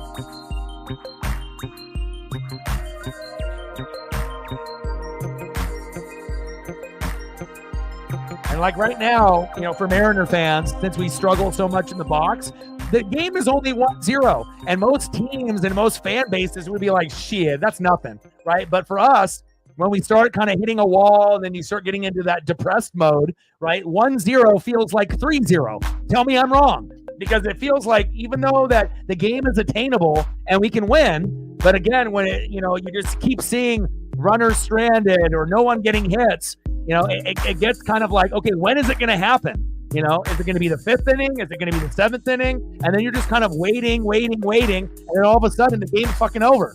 And then we ended up losing like 1-0. So I'm hoping that we can find a way here to manufacture at least a few positive, batters in a row to give us a chance here tonight. But it definitely doesn't feel like a standard 1-0 we're losing. Right now, it feels like 2-0 or 3-0. And that's the sad thing about being a Mariner fan. It gets, doubled or tripled on whatever it is. So, Judah in the building. What's good? Red Sox in the building. What's good, brother? Pitches outside. 1-0 count to Trey Cabbage.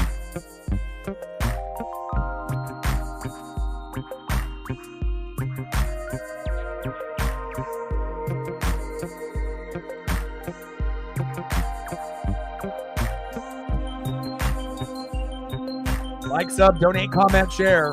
We're 3 away from 30, 2 away from 30. So if you're in the room, do your boy a solid. Smash that like button for your boy. 30 to 50 likes, baby. 100 in the donos. Top of the fifth, 1-0 Astros. 1 away, 2-0 count from Kirby to Trey Cabbage. And it sucks, too, because I feel like our pitchers don't get celebrated enough.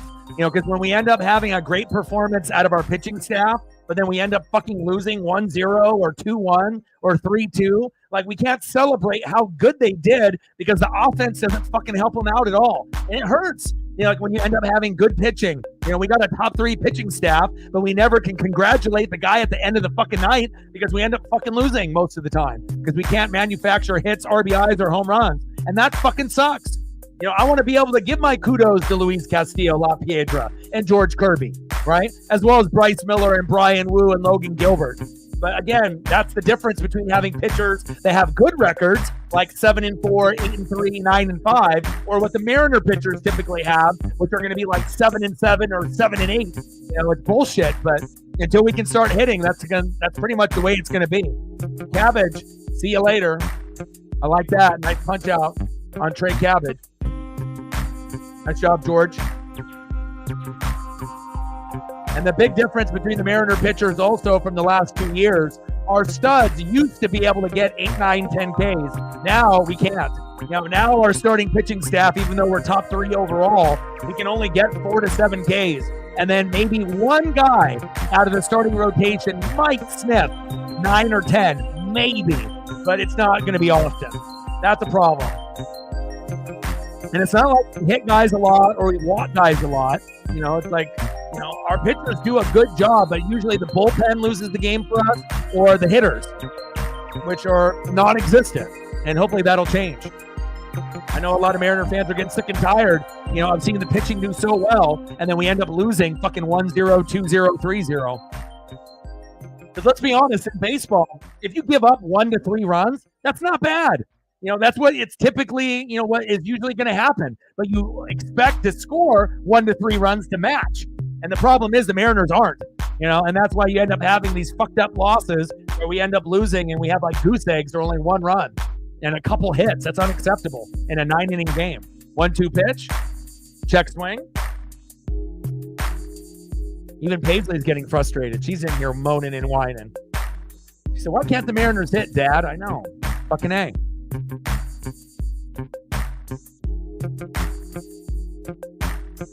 Let's go, baby. Red Sox have played pretty good this year for you. Throw to first, got him. Like Boston could end up making the playoffs. It's like you got Yankees, you got Orioles, you got Guardians, right? You got Twins, Royals, Mariners, and then right next to the Mariners is the Red Sox. So again, you guys, we'll have to see how healthy you guys can be late in the year. But you guys actually have been playing pretty good ball as of late. So, all right, let's go to the bottom of the fifth. 1-0 H-Tan. Next up for the Mariners, right fielder Mitch Haniger. Batting second, first baseman Ty France. And batting third, shortstop J.P. Crawford. So if we're really being honest and you're looking at the lineup, when I'm looking at it, J.P. deserves to be playing. Victor Robles deserves to be playing. Julio's been struggling, but we need him. Cal obviously should be playing. But then look at the 5, 6, 7, 8, 9 hole. Like no confidence whatsoever. Are you going to get a hit? Probably not. You've been good for like 3 games, but you're kind of going back to your old ways. So it's not likely you're going to do anything. Demo ain't going to do anything. Haniger's not going to do anything. And Ty France is a name, but he doesn't really produce like he did a couple of years ago when he was an all-star. So when you're going into this matchup with George Kirby on the mound, You got 4 guys out of 9 that are likely to do something, and then the other 5 are kind of dog shit. Let's be honest. I love these guys, but again, you got to call a spade a spade. This is not a good lineup for George Kirby. Fucking Garver, Polo, Demo, Haniger, France. Fuck my life. I mean, I would rather have guys in AAA like fucking Tyler Locklear and Ryan Bliss playing than half of the guys that we have in the lineup now. And I get it as Scott Service trying to make everyone happy, but at the end of the day, making everyone happy is leading to this. Fucking L's. We need to be able to put in our best players. Like, why is Hollywood Josh Rojas not fucking playing? Why is Luke Raley not fucking playing? I would rather have those guys strike out and go 0 for 4 than seeing fucking Haniger or Demo or Garver in the game, but it is what it is. I'm not the manager, You want to give your pitchers the best chance to win, and anytime you end up seeing these lineups, that's not ideal. It's like you're praying for, one of these guys on the bottom end of the order to home run or get a big RBI, and that might happen, once in a while, but it's not going to happen every day. Facts. No, Judah is the one with the cap. I got no caps here. I'm more of a dog person.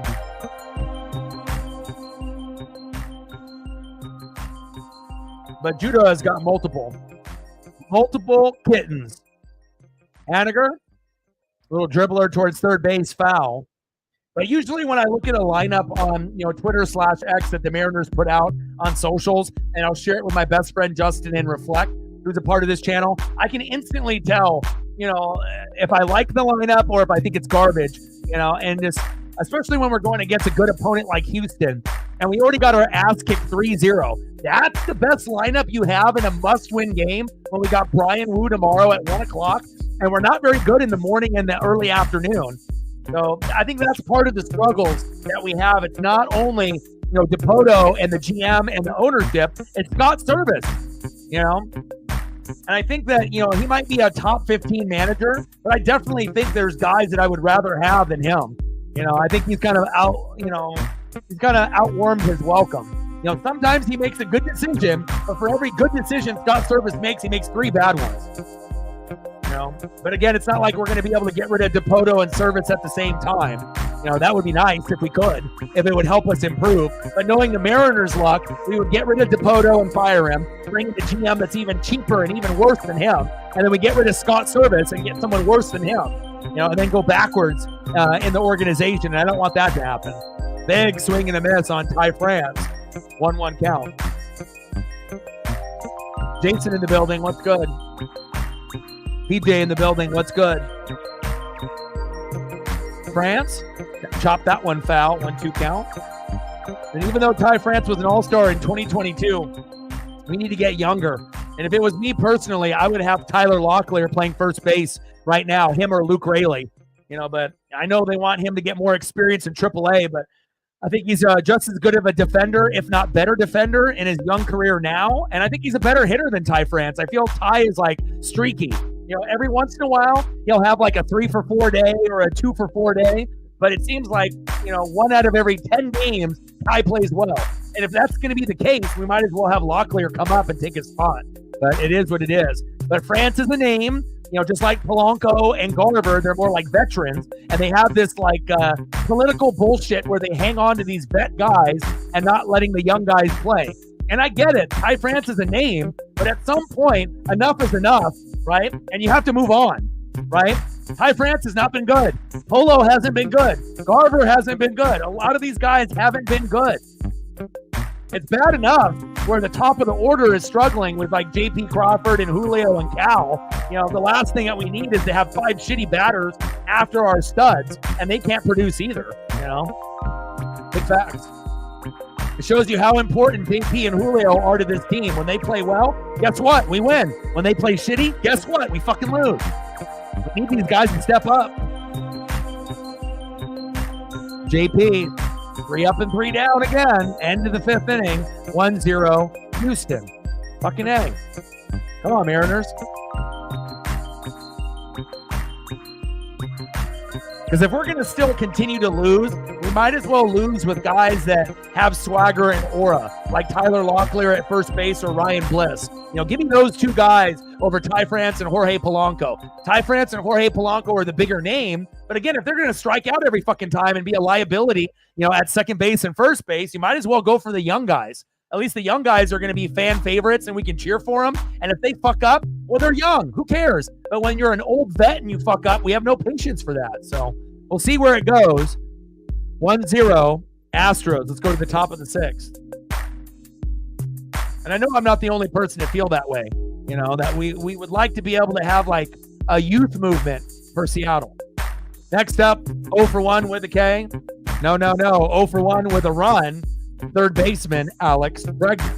Batting second, 0 for 2 with a K. DHing today for H-Tan, Yordan Alvarez. And batting third, 1 for 2 with a K, catcher, Yanier Diaz.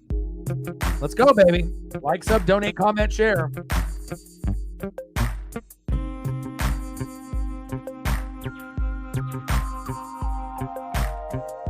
Let's see if we hit 30 yet. We hit 30. All right, we need 5 more for 35. 10 more to hit 40. We're at 31. Let's go. 9 more to hit 40. Let's go, baby.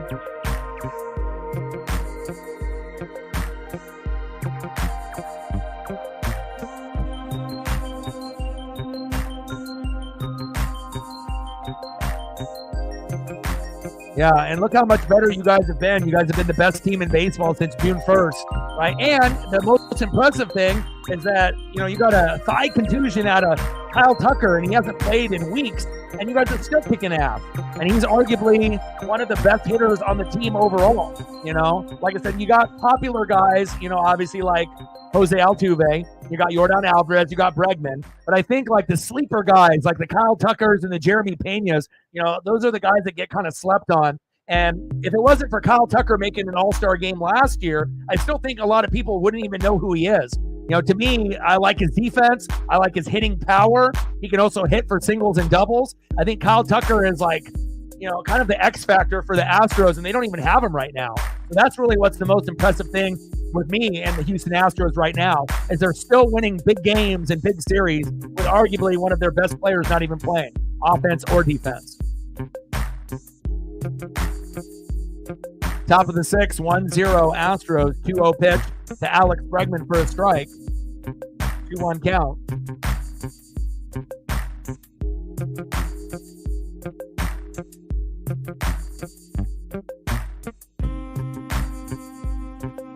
Yeah, the last 3 innings are going to be our best. The best inning for the Seattle Mariners in 2024 is the 7th.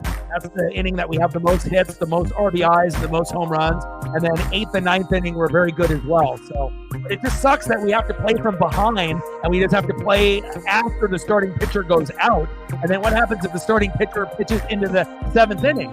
And then we only have the 8th and the 9th to come back. And a lot of times when you're down only 1-2-3-0, we can come back. But when you're the Mariners and you strike out 10 to 15 times a game, a lot of times you don't come back and you end up losing 1-0, 2-0, 3-0. But hopefully we can catch up at some point in this game. Holo. Diving attempt from Jorge Polanco, but couldn't come up with it. Bring in Ryan Bliss. Alex Bregman with a nice base knock.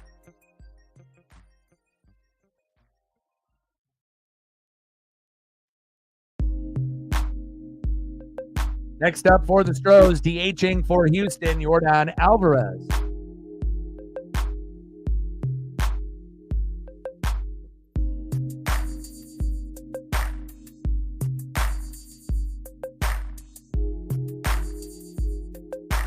And we're 30-19 at home. We got a top 3 record out of all teams in baseball as far as wins at home. But it seems like, we had a 10-game lead on the Astros, and it disintegrated within 3 weeks. And again, if you can't play good baseball at home or on the road and have, obviously your hitters step up in crucial moments and the pitching do their job in their bullpen, you can feel confident, at the beginning part of the year. But again, it's not what you do at the beginning of the year. It's not how you finish, right? And it's not how you start off. It's how you finish at the end of the year. And hopefully we can get hot like Houston has since June 1st. Popped up. 1 away. There goes Yordan Alvarez.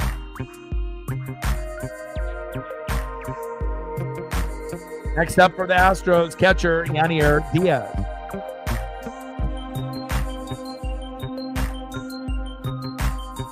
Now, see, I was lucky enough to meet Ken Griffey Jr. when I was 7. And that's why I am a Mariner fan. When you end up meeting a GOAT like that, and you end up getting the autograph on the rated rookie when you're 7 years old, it definitely changes your life forever. I haven't met too many famous people in my life, but meeting Ken Griffey Jr., Ken Griffey Sr., Sandy Koufax, definitely very special moments in my life. Double play, safe. Why didn't he throw it there at second base? What the hell is he doing? Polo, you fucking idiot. It's like he got out number 1 and then just stood there for a second, right? Like, and that's when it ends up, the boo birds end up coming out. It's like, if you're going to be a liability on defense and you can't hit, what's the purpose of you even playing? Stupid. Could have had a double play there, and then he just hung on to the ball at second base and cost us an out. Good job, Jorge, you fucking idiot. I feel the Boo Birds are going to come back to Polanco very soon. Probably tonight.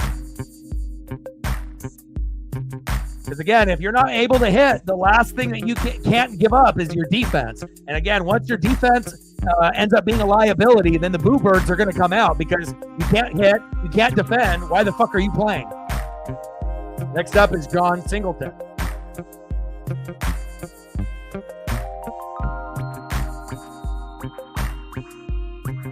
Singleton pops up. That one drifting foul. 1-1 count.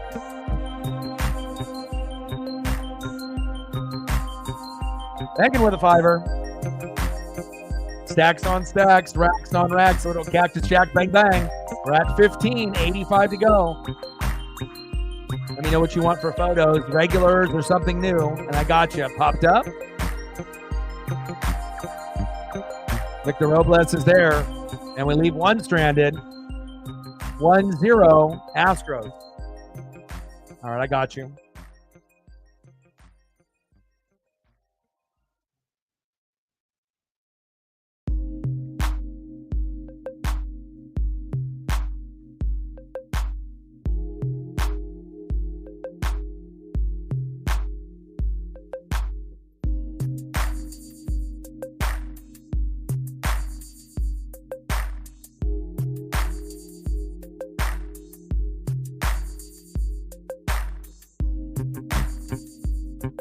Go to the bottom of the 6th inning, 1-0 Astros.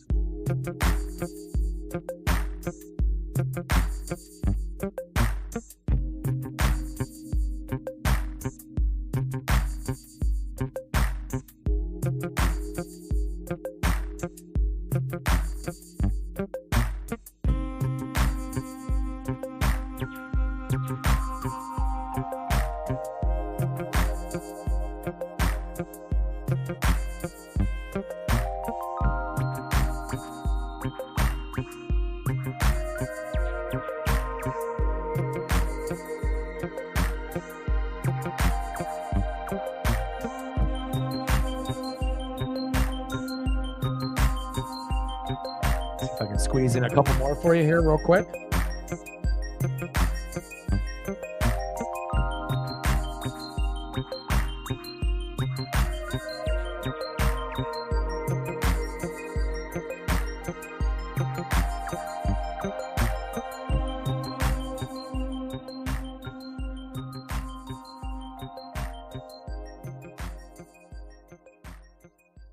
Appreciate you. See if I can get one more.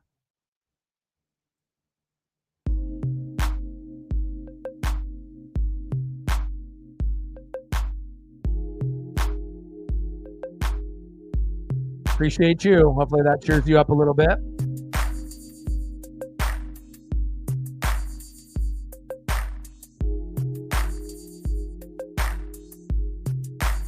Bottom of the 6th, 1-0 Astros.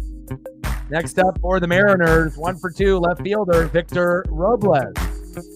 And it's sad when Victor Robles ends up being your best hitter on the team. You know, you got to get something going here. Let's go. No problem. I got you. Come on, Victor.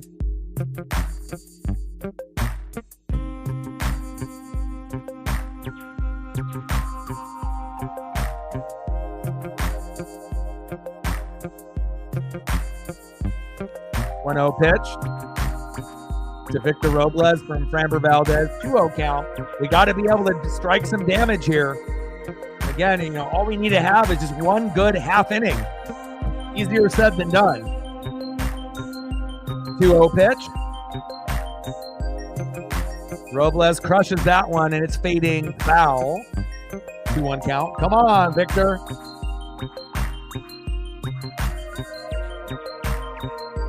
And we only have 2 hits overall. One with Victor Robles and one with Jorge Polanco. So that kind of shows you, where we're at. It's not good. It's like we can't even count on J.P. Crawford and Julio and Cal on a regular basis. And that's a lot of pressure, with those 3 guys to be able to hold it down. But again, a big part of it is Scott Service and the shitty lineup. You got to have a better lineup, and you have to have your best players playing. There we go. Victor Robles with a walk. We'll take that. At this point, we'll take anything. And hopefully we end up bunting this inning. Because, again, it feels like that's the only way we can get a fucking hit nowadays. If we bunt, if we get hit by a pitch, or we get a walk. Because obviously swinging the bat ain't fucking working. Nice. I actually opened up a couple of my old school McFarlanes because I looked up the value, on like what loose ones would cost. And it's roughly the same amount, and I don't plan on selling them. So I ended up opening up like my Warren Sapp case figure, so that way I could kind of see how it is, and Mike Allstott. And so, and I'm happy. I have no regrets, because again, the price of buying one in the package or out of the package loose is roughly around the same price, maybe about a $5 or $10 difference. But to be able to actually like touch the figure instead of it just having displayed in the box, and I have hundreds of figures in the box, so it's not going to kill me to have a couple extra on my desk to be able to kind of pose or fuck around with and whatnot. But I'm definitely excited to be able to kind of get through some of my collection. And sometimes when you're a hardcore collector, sometimes you got to be able to open things. Now, depending on how much a figure is worth, like if the figures were worth $100 or more, I'm not opening it. But if it's like $50 or less, and then the loose figure is still going to be worth 35 to 45 loose, and it's worth 50 in the package, that doesn't really bother me. I got plenty of, it's not like I'm a collector to sell. I'm a collector to keep, or give away. So.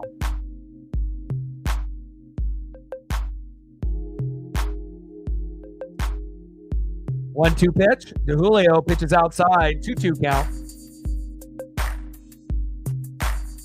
Like, sub, donate, comment, share, help giveaway out. Where are we at? Hopefully we're getting close to 40 likes. We're at 15 on the donos, 85 to go. We need 7 more to get to 40. If you haven't smashed the like button just yet, please do. 6 more to 40. Let's go. Julio! Julio! Back! Gone!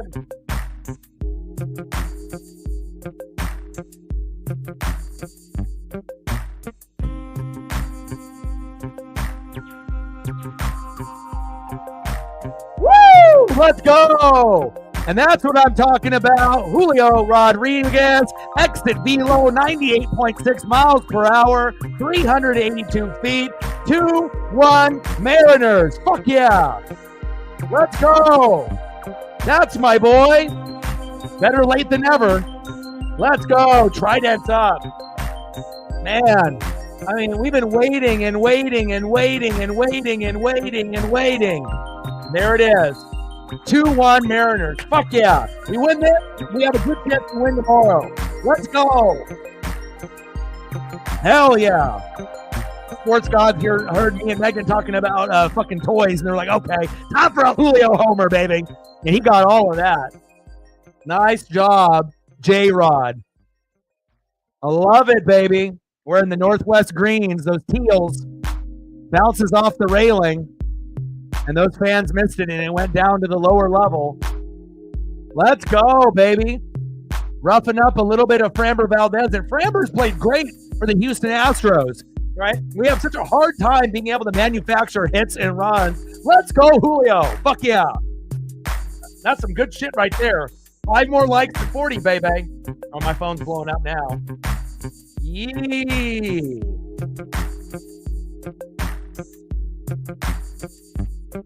Cal, back. Oh, all the way to the warning track.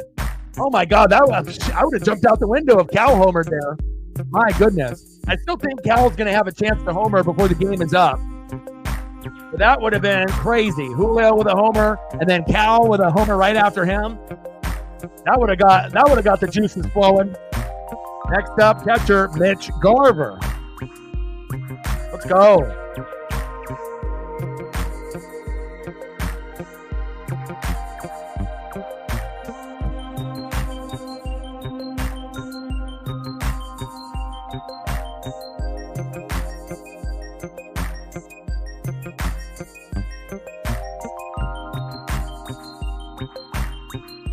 Let's go. My buddy keeps sending me a clip of NCAA Football 25. Looks awesome. I'm a little jealous. I wish I had a PS5 to be playing that. I definitely would be playing that all the time. Maybe one day, when my finances get better. But of course, taking care of Paisley and taking care of the bills, getting a used truck, that's a little bit more on the priority list. But I can live vicariously through you guys for the people that have it.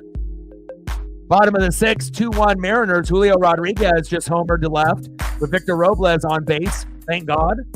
Framber Valdez with a nice little walk to Robles, and there you go. 2-1 Mariners. Feels good.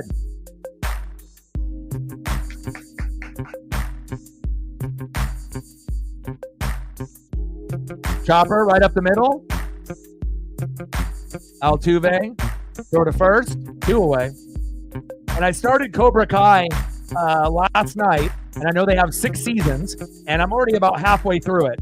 I'm on season 3 already, and going into it, with a lot of the Cobra Kai and Mr. Miyagi, and there's definitely a lot of throwback clips, from the Karate Kid Part 1, 2, and 3.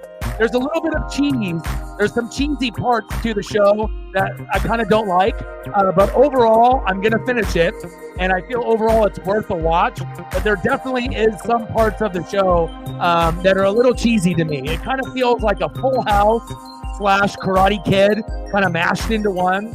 And I feel like the cinematography and the camera angles and the fight scenes could have been done a little bit better.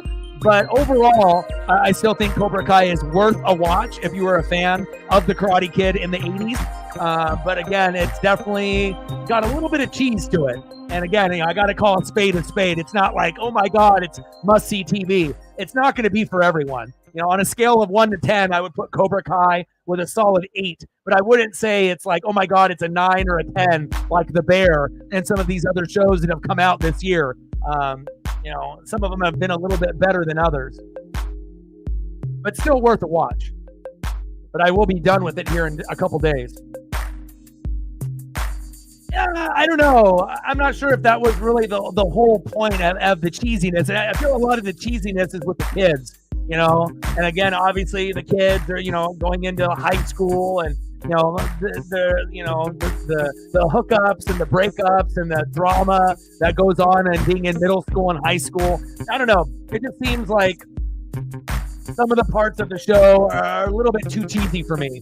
And some of the actors with their lines, it seems a little forced, But again, it's Cobra Kai. Again, it's meant to be kind of like a family show, right? It's not meant to be serious or anything like that, but that's just my take from the show. It's just a little bit too cheesy for me. But again, I am going to finish it and I'm going to watch it. I have enjoyed it, up to this point. But again, I think, if it had a little bit less cheese, right? A little bit less cheese, then I probably would have given it maybe like a 9.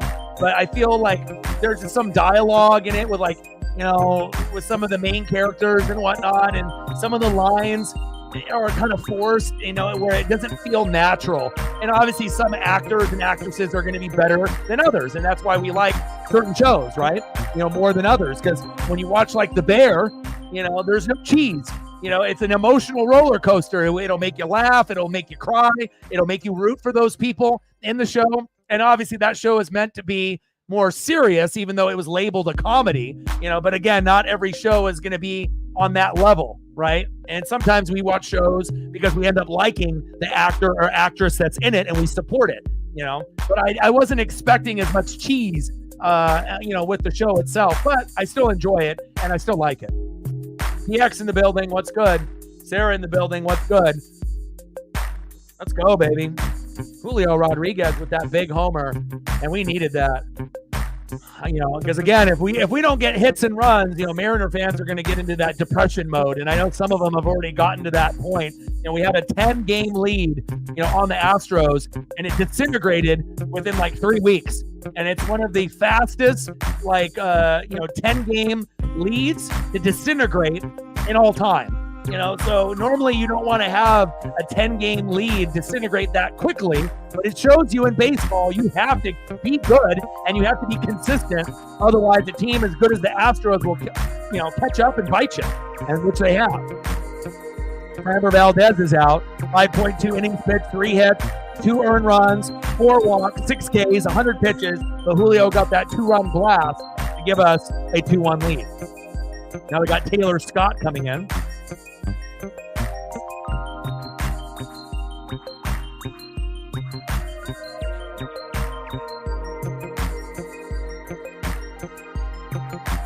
All right, here we go. We got a pinch hitter for Demo, Hollywood, Josh Rojas. Let's go, Hollywood. Bottom of the 6th, 2-1 Mariners. Runner at first with 2 away. Let's go, baby. Be that electric hitter that you were at the beginning of the year. You were batting in the 9-hole, and you were batting 300 to 350. Now you're batting 244. You only have 4 home runs and 17 ribbies, okay? You need to be better. You need to be a little bit more consistent. Yeah, DX. Unfortunately, I could have told you that. I know some people wanted to watch for Angel Reese and Caitlin Clark or Sabrina Ionescu or whoever, Asia Wilson. Everyone's got their favorites out of the ladies, whether they've been there for a while or they're brand new to the league within the last 2 years. But again, it's going to be a show for the fans. But unfortunately, they don't play defense. And I feel when you don't get 100% effort in an all-star game, it ends up being a little boring. The crowd is not going to be engaged. And I think when you watch the MLB all-star game, that is a great example of how to get it done. Now, the home run derby, the rules were changed. And that home run derby was one of the worst I've ever seen because they changed the rules in it, right? We're normally used to seeing guys get, 30 to 35 in a round, not 37 versus 35 total, at the end of the matchup, right? With Teoscar Hernandez and Bobby Witt Jr. But as far as basketball is concerned, I think if they wanted their all-star game to get to the peak point, they would have the best dunkers, the most popular players like the LeBron Jameses, playing in those particular events. You have the best three-point shooters, Steph Curry and, Clay, Dame, being in the competition every year, having the best guys in the skills competition with handles like Kyrie in it every single year. And then if they actually play defense all 4 quarters, that's when the NBA All-Star Game might be #1 overall. But since they don't, and they think that every fan wants to see 50 alley-oops and nobody playing defense except for the last 5 minutes of the game, it hurts the overall product, of the All-Star festivities. The Pro Bowl went from tackle football to flag football. It's unwatchable. It's terrible, right? The NBA, to me, I'll watch it every year, but it's not really enjoyable. It's kind of just like a watch. It's like when you have a TV program in the background because you're doing chores in the house. It kind of feels like that, right? And then obviously with the NHL and the MLB, they have the best all-star festivities, but the home run derby took a big fucking hit, starting off with that national anthem from the girl that was supposedly drunk, right? That was the worst national anthem I've ever heard. It trickled over to the players, and then the home run derby was some shit, but at least it got saved by the MLB All-Star Game, which the American League typically dominates, and that one was good. That one was solid. And I feel like the NHL festivities are a very solid #2, even if you're not an NHL fan. I get it. Sometimes the events that they have are kind of the dunk contest and the three-point contest, where sometimes the events on the NHL side were underwhelmed.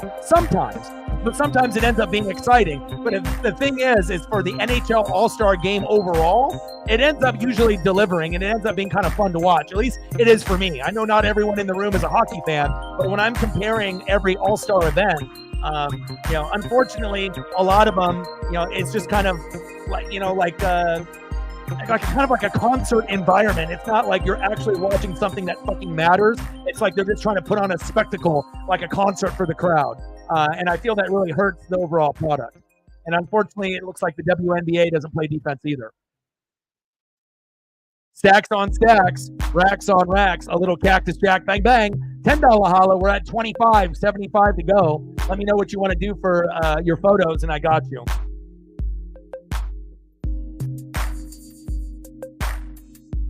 Four points and 10 assists, probably in limited playing time, and Angel Reese had a double-double. It's easy for her to get double-doubles. She is kind of a stat patter. You know, if you end up watching any of her games, she'll end up missing a couple shots by the rim and then collect her own rebound, so she gets offensive rebounds to herself.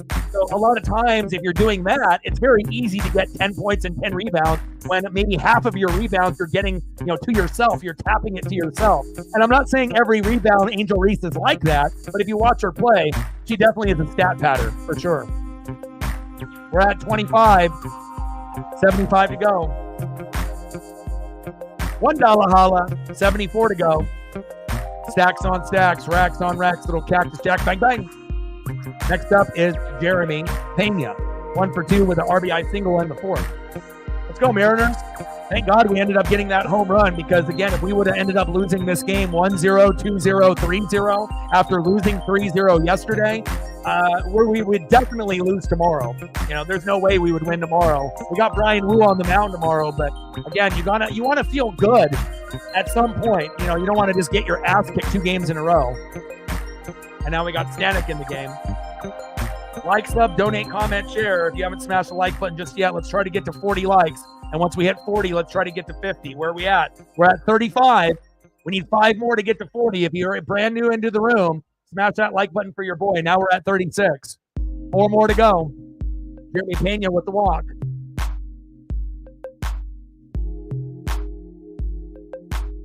Next up, center fielder Jake Myers.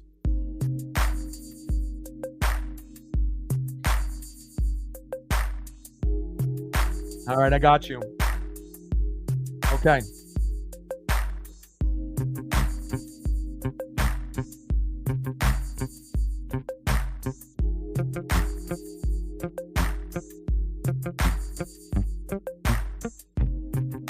First pitch strike to Jake Myers, behind in the count 0-1.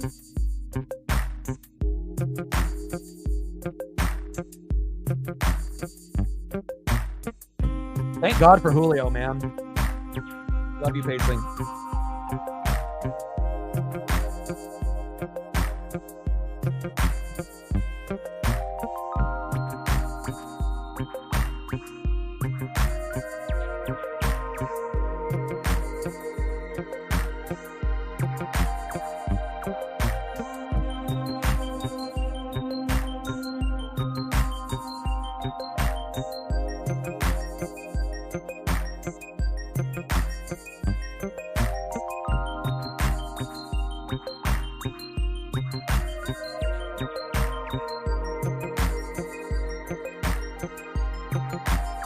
Top of the 7th, 2-1 Seattle, runner at first, no outs. Paisley gave me a woo, woo, woo. That means that she's hungry. Uh-oh. Back, gone! Fucking Stanek, you bum. Jake Myers with a big home run. Stanek, you fucking idiot. Jesus Christ. We just got the fucking lead. I know it, Paisley. Even Paisley can't believe it. Jake Myers, homer to right center, 391 feet. 3-2 Houston. Fuck, man. Brutal. I know. I gotta get Paisley food here real quick. Hold on, Paisley. Yes, I hear you. Stanek is a bum, Paisley. He says, woo woo, I know. I know, honey. I know. I Stanek boo, I know. I know, honey. I hear you.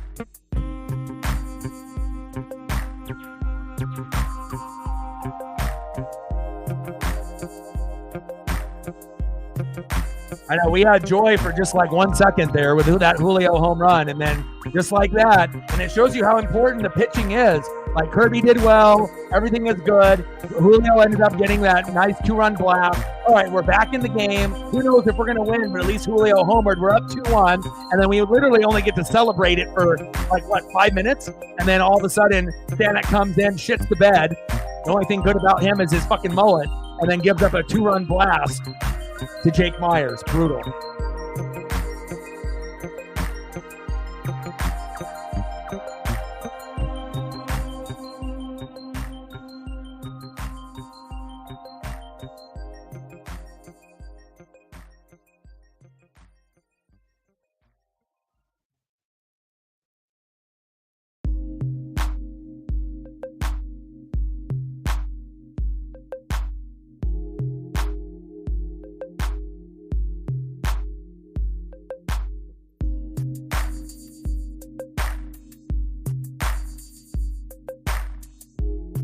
Joey Loperfido in the box.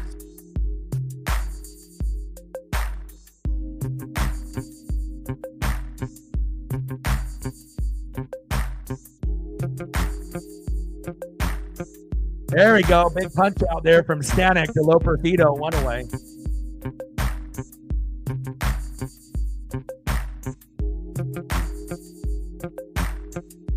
I don't even know if Stanek even deserves to have a photo. But I suppose we'll put it up. Come on, Stanek. What the fuck, bro? Next up for the Astros right fielder, Trey Cabbage. Big swing and a miss.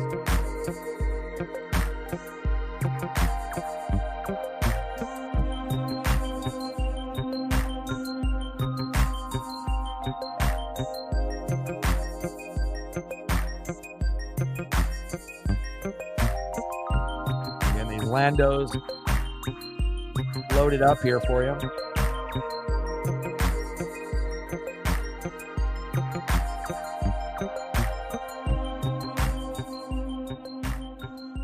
I gotta feed my pup. She is hungry, so I'll be back here in like 30 seconds. All right, come on.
Fly ball to Julio Rodriguez.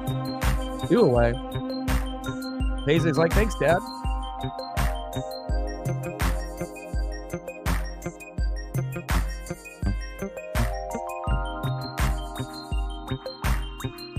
Cabbage flied out. Next up, second baseman, Jose Altuve. The Boo Birds will always come out for Jose.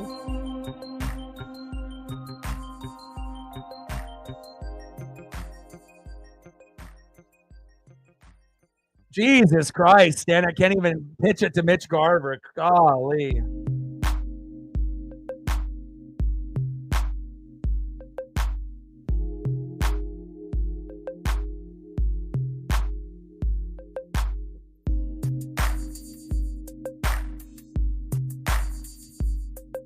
Big swing and a miss, 1-1 count.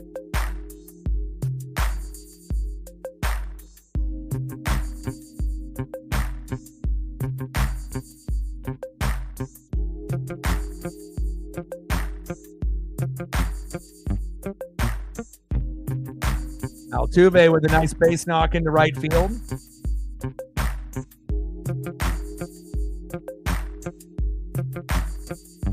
Now you're going to bring in Trent Thornton. Stanek, you fucking idiot. All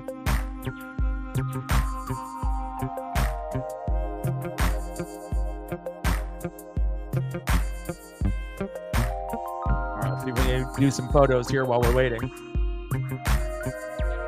Lando Norris, McLaren. See if we can get some of the F1 actual vehicle.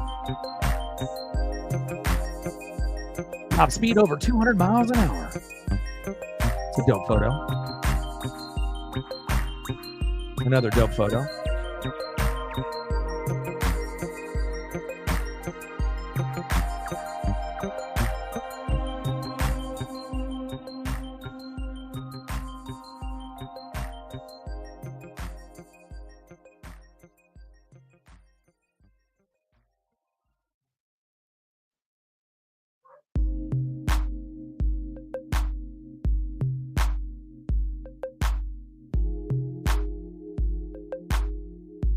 Appreciate you.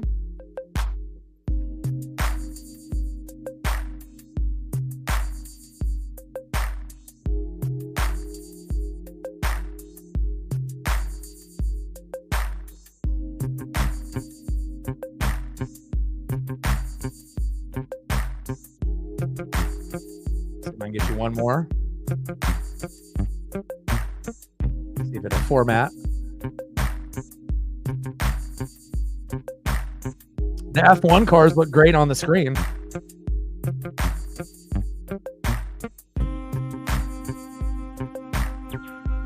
There he is.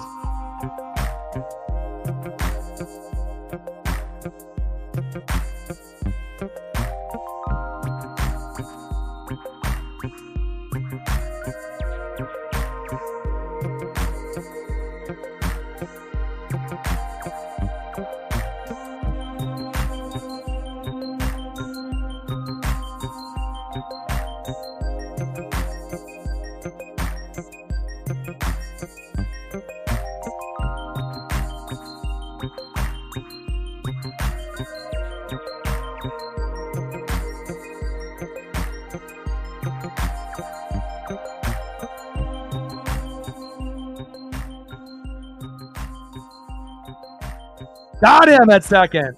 There we go. Good throw from Garver. Altuve caught stealing. I like that. Let's go to the bottom of the seventh, and now we got to be able to try to get the lead back. You know, after being down the whole fucking game. Being down 1-0, 1-0, 1-0. Then we finally get a two-run homer out of Julio. We get excited for about 3 minutes. And then obviously in the next half inning, Jake Myers goes for a two-run blast to match Julio's. And now we're down 1 run again, 3-2. Oh, brutal. See if I can get the Alec Burleson photo here real quick for you.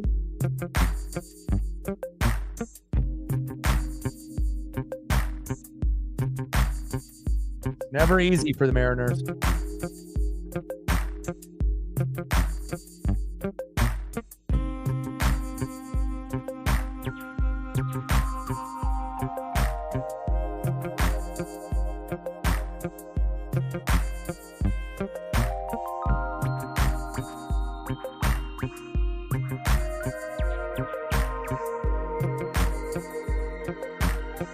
You one more.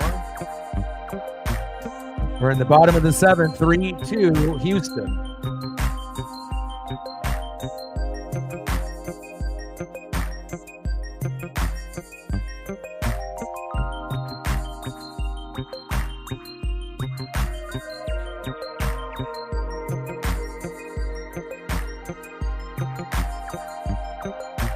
Yeah, Mariner Moose, we need you. I got to delete these, make some more room. Hope you enjoyed those.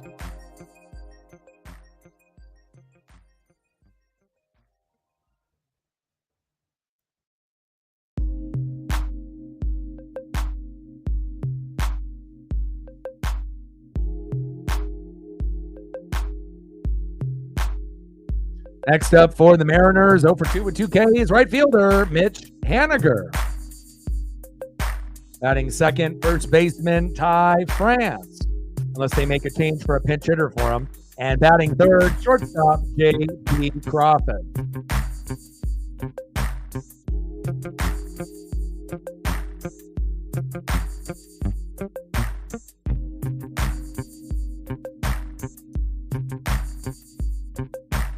No problem.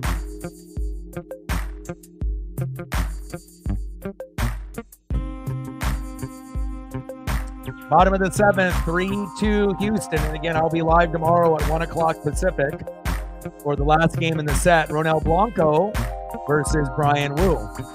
Almost hit Mitch Haniger in the head, Brian Abreu. Come on, Hanny.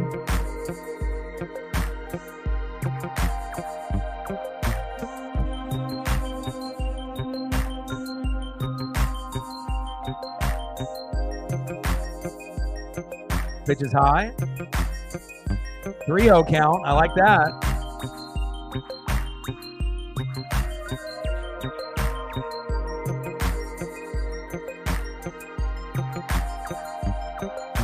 Pitch in there in the zone for a strike. 3-1 count.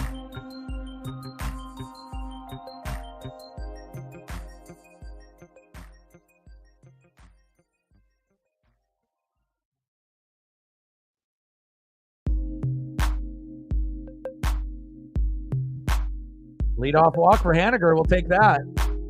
Nice job, Mitch.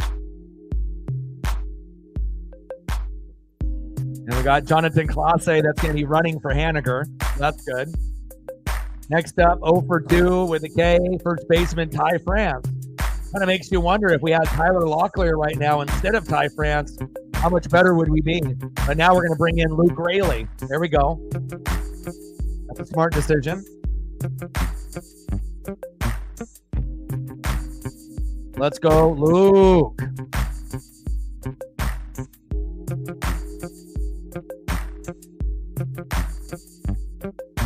Go, Luke. Hollywood Rojas and Luke should be playing every day, even if they're struggling. They're better than a lot of the other guys that they get substituted for. You know, it's like, I get it, you know, having Haniger and like Dylan Moore, you know, and some of these other guys getting a chance to play here and there. But ultimately, you know, you want to have your best guys out there every day, as long as they're not hurt. And when you don't have Hollywood Rojas or Luke Raley in the starting lineup, it's not good, because we're already, you know, having struggles when they are playing. What do you think is going to happen when they're not? Wow. And they just got Jonathan Clase sleeping at first base. Fuck! You got to be fucking shitting me.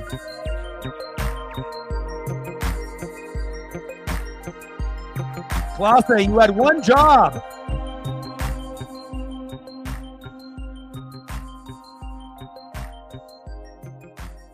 Fucking A. Easily tagged out. Fucking A.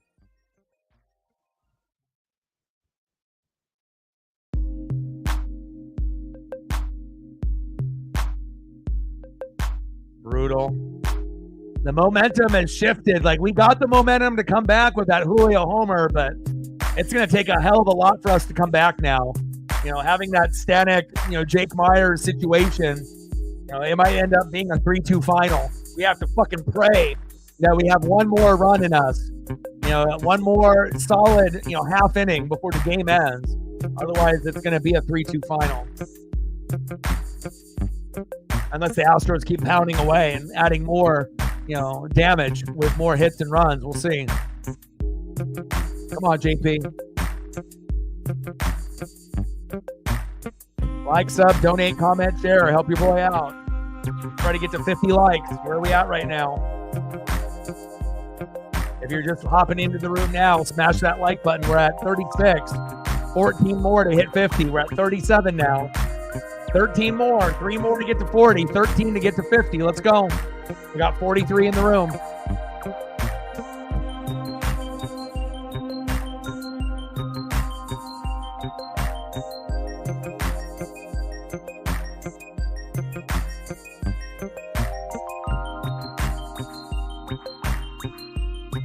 One-two pitch. In the bottom of the 7th, 3-2 Astros. Abreu on the mound. J.P. Crawford in the box. Big strikeout.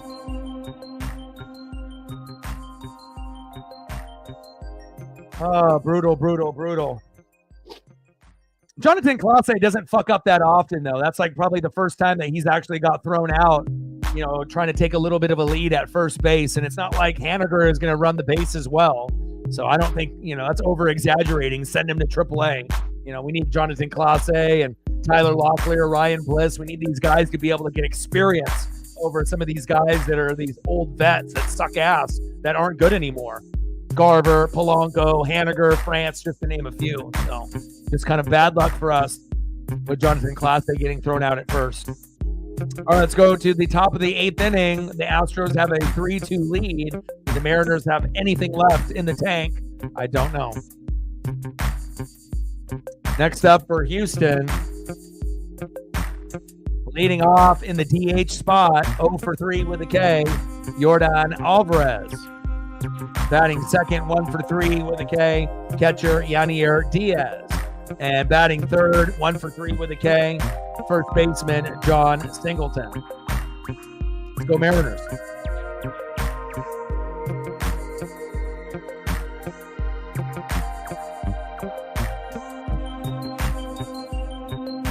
Well, at least we're not at a 0 like we were yesterday. Again, the magic number for the Mariners to win, like I said at the beginning of the broadcast, 4 runs, 7 to 10 hits. And that's going to be the same thing for tomorrow. If you get 4 runs, 7 to 10 hits, the Mariners are going to win 90% of their games when they hit that number. When they don't, they're going to lose 90% of those games. When we hit 3 runs or less, we have like 4 wins and 37 losses or 38 losses. So we have to find a way to get a little bit more before this game ends. Otherwise, we're going to have back-to-back losses to the Astros.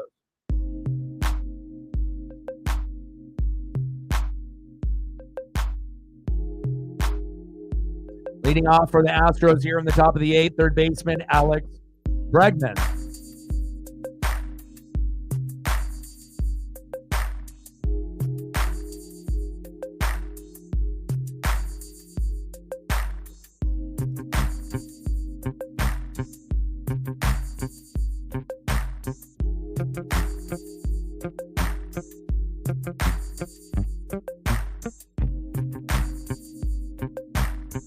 All right, we need 8 more likes to get to 50. We're at 42, 43, 7 more to get to 50. Let's go. We should be able to get that before the game ends. Top of the 8th, 3-2 Astros. Thornton on the mound, Alex Bregman in the box.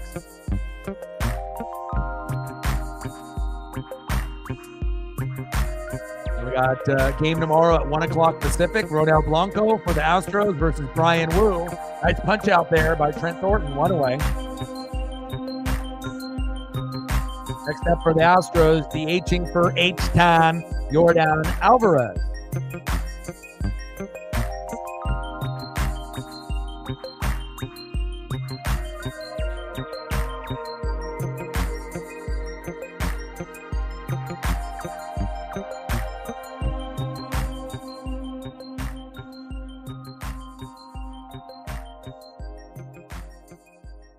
Come on, Trent. We need you to be good here. Come on, baby. Mariner Moose, we need some good vibes. Alvarez popped up. Rojas almost catches that in foul territory and hops into the net, but misses the ball. Still an 0-2 count. Good effort by Hollywood Rojas on the defense.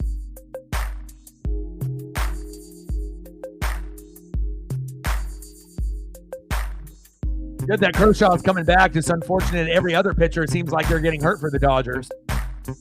And if they keep continuing to have more players get hurt, they're not going to make the World Series. Someone's going to beat them. Throw to first. 2 away. And we know Schwarber and Bryce Harper have been having some lingering injuries as well. But they're a little bit more healthy than the Dodgers at this point. But we'll wait and see. You don't get a gold medal for winning 100 to 115 games. No one cares if you're a first-place team. All that matters is you get into the dance, and whoever's hot and healthy, will advance to the World Series. Last 2 years, it hasn't been the Braves and the Dodgers. It's been the Phillies and the Diamondbacks. So anything is possible. At least it is in the National League. But typically, the teams that dominate in the American League, they make it, and then they win it all. So we'll see what happens.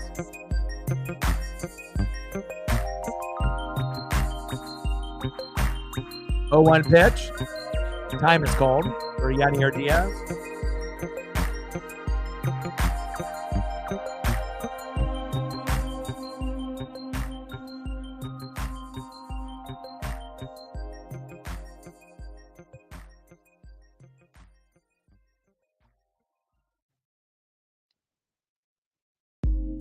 Pitch is low and outside.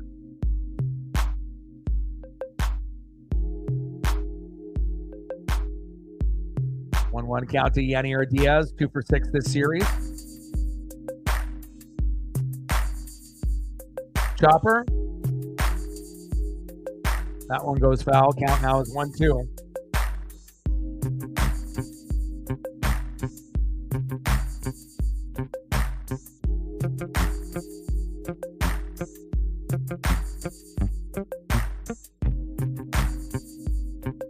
Come on, Mariners.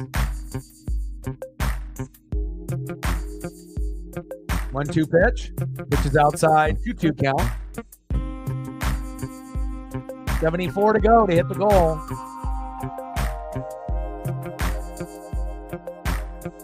Nothing on Venmo or Cash App, I believe. Let me check real quick. But normally, if I end up missing a dono, usually I'll end up getting some kind of notification. All right, nothing on there at this point, but maybe we'll get something before the night ends. Top of the 8th, 3-2 Houston, 2 away, 2-2 count from Thornton to Yanier Diaz.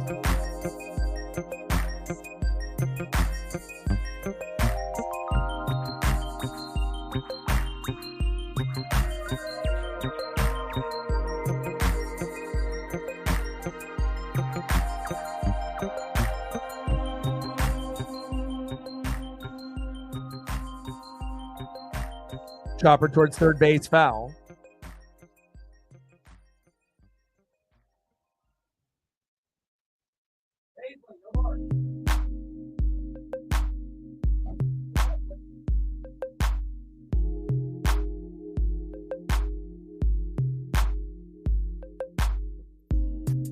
Little chopper foul. Count remains 3-2.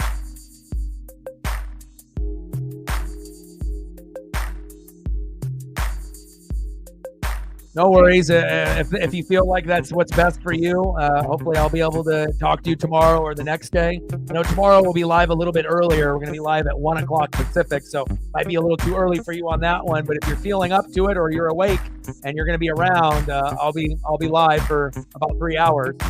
Wow, back, gone. Yanier Diaz with a solo dinger off the top of the wall, 4-2 Astros, and we just lost this game. It's over. Fucking A, man. Bullpen pitching ass. You know, all we needed is someone to come in to hold it down for George Kirby, and we got guys like Stanek and now Trent Thornton shit in the bed. And in a game that we had a chance to win just a couple innings ago, now that has vanished. And now we're going to end up dropping the first 2 games in the series to the Houston Astros. That's tough.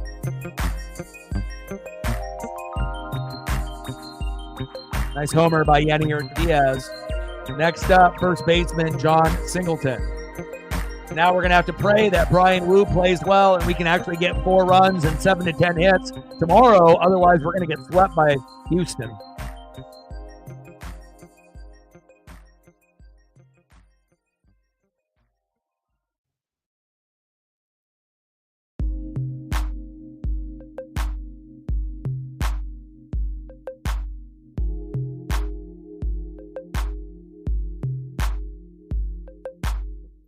That bullpen is ass cheeks.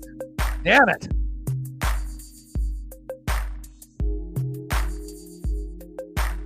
Yeah, if it's 6 a.m. your time, you need to be sleeping.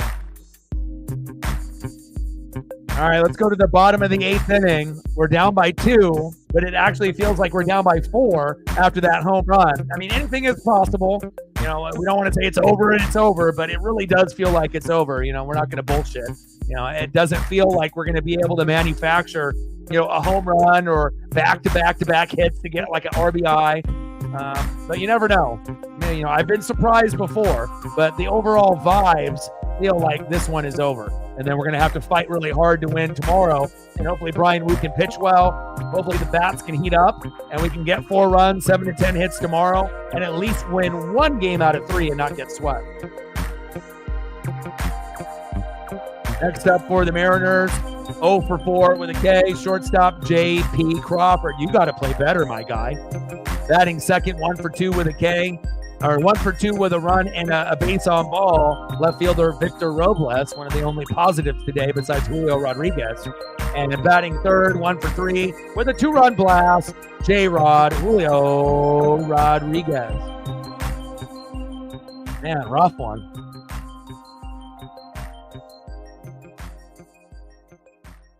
Well, I told you it was over yesterday, and it was over. But, I mean, this is you being an Astro fan, But, again, watching this team, watching every pitch, watching every game beginning to end, all 162, and the playoffs if we end up making it, it doesn't feel like we're going to come back. Like, you have to believe. First off, you have to believe that you can come back. And the whole team has to believe. But once you have a few individuals thinking about, okay, I need to go get a drink, I need to meet up with this person for dinner, oh, we got tomorrow's game. I'm not sure if everyone on the Mariners right now thinks, oh, we're going to come back and win. If I had to take a poll based off body language and aura and vibe, I would assume about 90% of the Mariner players right now are like, fuck, this one's over. And they're going to wait for tomorrow. I hope I'm wrong, but that's the way that it feels based on what I'm seeing on the screen. Yeah, this ain't fucking Seahawk football. This is Mariner baseball. It's a little different. And again, it could be possible, that we end up having a nice rally here in the bottom of the 8th or the bottom of the 9th. It is possible. But, I mean, based on how we've been playing in the last 3 weeks, it doesn't feel like we're coming back. Because right now the score is 4-2, but it feels like 6-2 or 8-2. Ask any Mariner fan that's been watching this team. It doesn't feel like we're down by 2. It feels like we're down by 4 or 6 runs right now. Now, if we could consistently get more runs and hits, then I think the confidence of the fan base would be higher. Like, okay, we can come back. We normally get 5 runs and 7 to 10 hits. We can do it. But when you're getting like 0 to 3, pretty consistently, and you're not hitting 4 or 5 runs or more that often, then it's kind of hard to have the belief that you're going to be able to make this big rally at the end of the game. And on top of that, the Astros are a good pitching team. They got good starters, they got good bullpen, they got good closers. So there's not really wiggle room where like, oh, they got a shitty pitcher coming up, we're going to rock them. We can't really say that for Houston that often. There's not very many pitchers Houston has that are dog shit. That's just facts.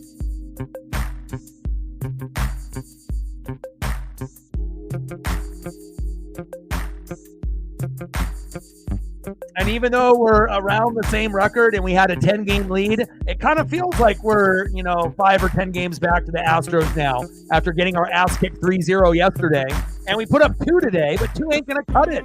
3 runs or less, the Mariners' record is like 4 wins, 38 losses this season. It's not going to cut it getting fucking 3 runs, You got to get 4 or more. And if you don't, you're going to fucking lose. That's just how baseball is in 2024. 1-2 pitch to Robles. Big swing and a miss. Bye-bye. On away. Next up for the Mariners, center fielder Julio Rodriguez.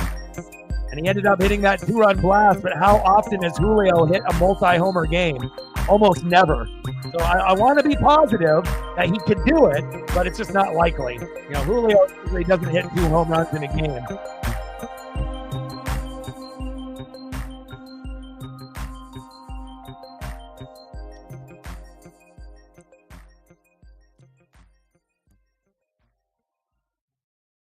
We go through the ups and the downs of being a Seattle Mariner fan. First pitch to Julio outside, 1-0 count. Like, sub, donate, comment, share.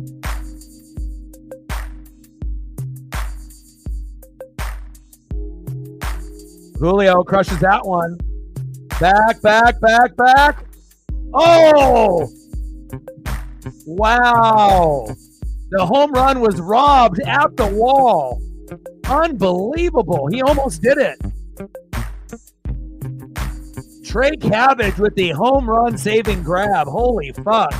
I mean, it would have been 4-3, and there's no guarantee we would have even tied it to 4-4, but that was literally 6 inches away from being a home run. Or if he just would have, jumped wrong, that would have went over the wall, it looked like. Or pretty damn close.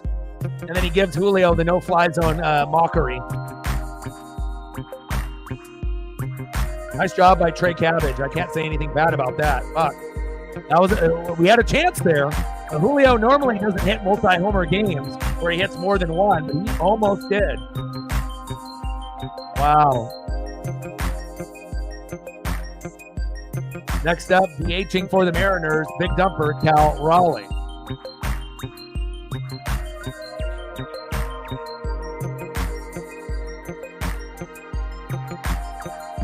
We need 3 more likes to get to 50. Like, sub, donate, comment, share. 3 more people to smash it to get to the goal. 3 more to 50. Pitch right down the middle for a strike. 1-2 count to big dumper, Cal Raleigh.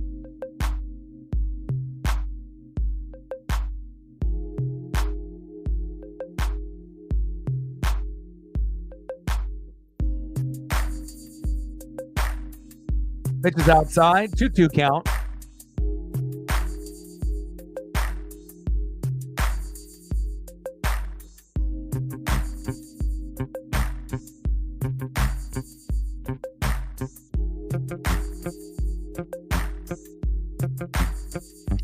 Pitch is inside at the knees. Oh, he got hit by a pitch. Hit him on the knee. All right, Cal Raleigh to first.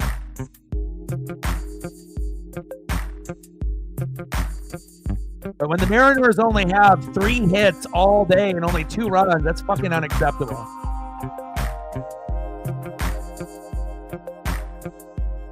Next up, catcher Mitch Garver. 0 for 2 with a base on ball and a K.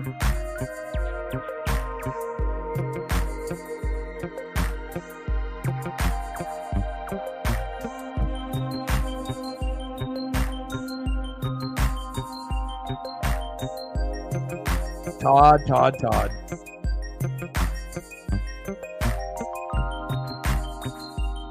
Uh-oh, Garver. Back. Oh, my God. Are you fucking kidding me? Back-to-back game-saving plays by the Astros defense. Are you fucking shitting me? That Superman catch in left field was insane. Wow, Loper, Fido, and Cabbage. Jesus Christ. Even Paisley can't believe it. Holy fuck. Unbelievable. End of the 8th inning, 4-2 Astros. I mean, Julio almost homered. That one by Mitch Garver would have been a double, maybe even a triple if he would have missed it. Oh, brutal. But you got to give credit where credit is due. Trey Cabbage out in the right field, robbing the home run, throwing up the no-fly zone mockery to Julio, but Julio not getting mad, and then what an amazing grab there by Joey Loperfido, diving, full extension, Superman, Soldier Boy style. Unbelievable. But that's what happens, when you're a hot team like the Houston Astros, you end up making unbelievable plays. Like those were 2 of some of the best plays I've seen defensively against the Mariners all season, and it happened in almost back-to-back plays. Unreal. But again, that's why I kind of felt that we weren't going to come back in this game. Now, I didn't think, it was going to be like this, but wow, incredible. Great defense by the Astros. All right, let's see who's up here next in the top of the 9th inning. Next up for the Astros, 1 for 2 with a run, RBI, and a base on ball. Shortstop, Jeremy Pena. Batting second, 1 for 3 with a run, 2 RBIs and a K. Center fielder, Jake Myers. And batting third, 0 for 3 with a K, but that amazing catch in left field, Joey Loperfido. 4-2 Astros.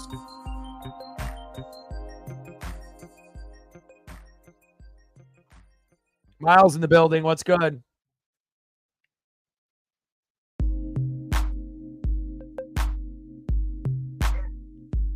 Like, sub, donate, comment, share. We just need 3 more likes to get to 50, baby. If you're in the room and you haven't smashed the like button just yet, please do. It'll help us out with analytics and metrics. Astros fans, Mariner fans, and baseball fans all alike.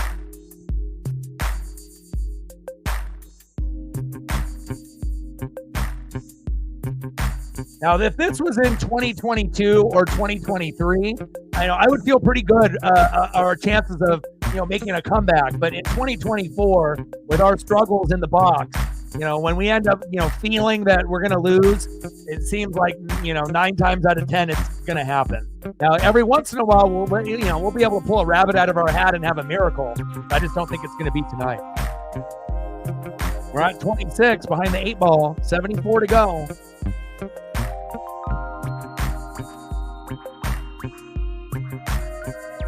Nice catch by Julio Rodriguez. There we go, Julio. It's not just the Astros outfield that can make big plays with Cabbage and Loperfido. Nice job, Julio.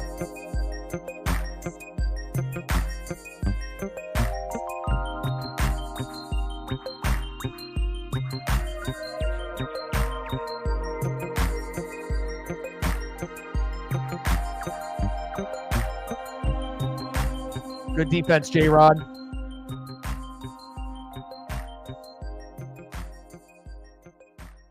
Next up for the Astros, Jake Myers.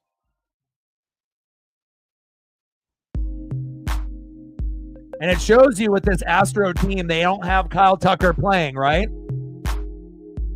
Robles with a nice catch. But everyone assumes that Altuve is going to go off, and Bregman's going to go off, and Yordan Alvarez is going to go off, or Jeremy Pena is going to go off. But a lot of times with the Astros, it's guys that you least likely to think that are going to make a big play. Yadier Diaz, John Singleton, Jake Myers, Joey Loperfido, Trey Cabbage. If you put these guys on another team, they're not doing anything. But since they're on the Houston Astros and they're coached up so well, you're seeing the role players take their game to another level. And that's what's really helping them get these dubs against quality teams like the Seattle Mariners.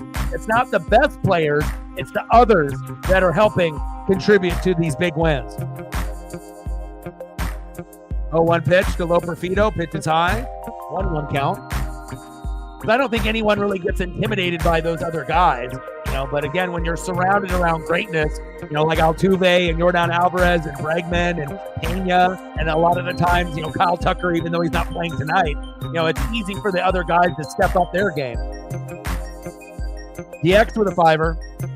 Stacks on stacks, racks on racks, little cactus jack, bang, bang. $5 holla. Let me know what you want to do for photos during the break, and I got you.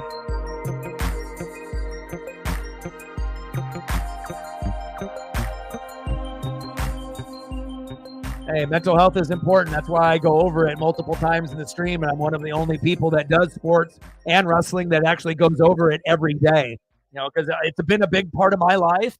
I've had struggles with it, and I know a lot of times when you end up seeing streamers, you can't really relate. They're, either, so far away from you, or you just feel like you can't really relate with them, based off their fame or whatever it is, but I feel like being able to connect to the audience and to let them know that, everyone goes through, shitty times, right? Depression, anxiety, whatever it may be. But again, if you can make minor adjustments to your daily routine, find out your triggers and what makes you tick, and being able to make positive changes in your life, you can turn your life around, but you have to be the person that wants to do it. It's not going to magically just happen for you. Big facts. Let's go to the bottom of the 9th inning. Astros are up 4-2. Last chance for the Seattle Mariners.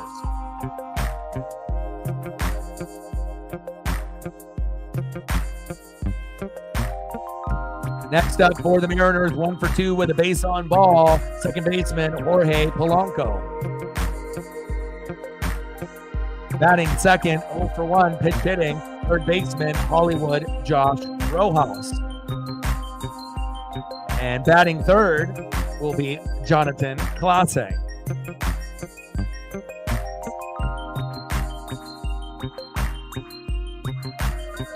Hopefully he doesn't get thrown out at first when he was pinch running for Mitch Haniger. Let's go, Jonathan. Now you got Hader coming in. So this could be a very quick 1-2-3 inning here.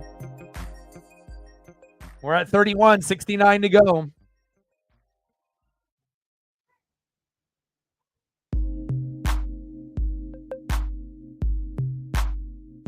2 more likes away from the goal. We're at 48. If you're brand new to the channel, smash that like button. We're at 49. 1 more like to hit the goal to hit 50. And I know there's at least a couple people in the room that haven't done it yet. Help your boy out. Let me know when we're at 50. And then hopefully we can shoot for 50 to 55.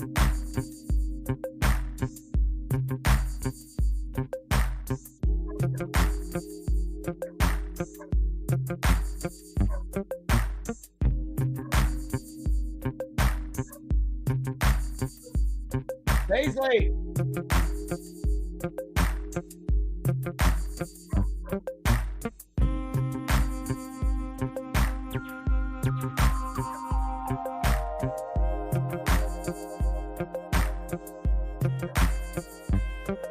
Hold on.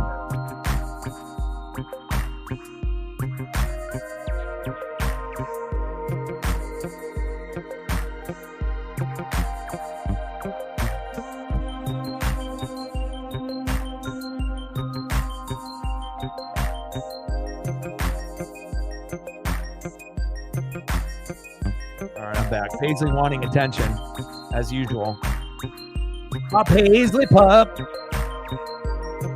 Polanco fouls that one back, behind in the count 0-2. Come on, Polo.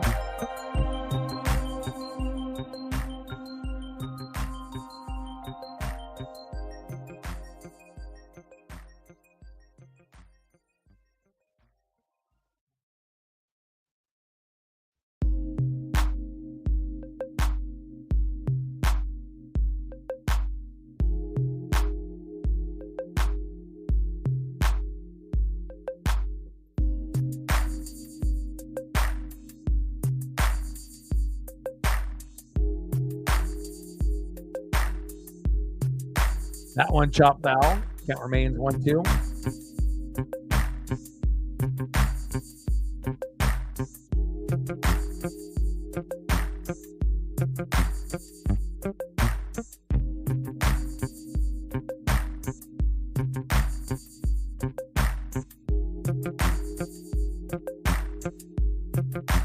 Polo. Back to the warning track. Damn it. 1 away. Polo connected, but didn't go far enough. Got 2 outs left. Next up, Hollywood, Josh Rojas. Come on, Hollywood. Oh, they're bringing in Ryan Bliss. Here we go, a Ryan Bliss sighting. Fuck yeah. I mean, it's a little too late now where the game is fucking over, but at least we get to see him.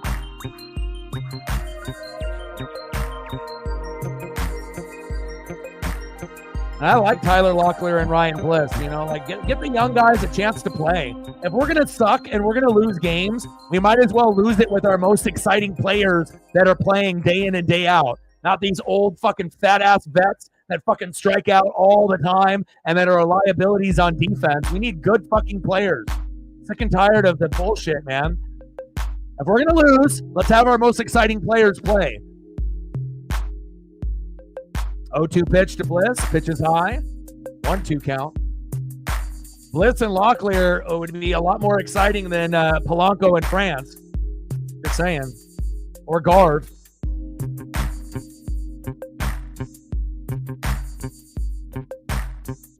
And I know I'm not the only one that thinks that way. Because the thing is, if Ryan Bliss or Tyler Locklear strikes out, we don't care. They're young. We expect them to strike out, but we hope that they make a big play. You know, but when it ends up being a veteran that does it, you know, it's like unexcusable. Like, you know, it's like, you're supposed to be better than this. You're in the big leagues, so. But it is what it is. That's Scott Service for you. And hopefully we'll get more time out of Ryan Bliss at some point or another. All right, here, we're down to our last out. Bottom of the ninth, 4-2 Astros. And we have Jonathan Clase.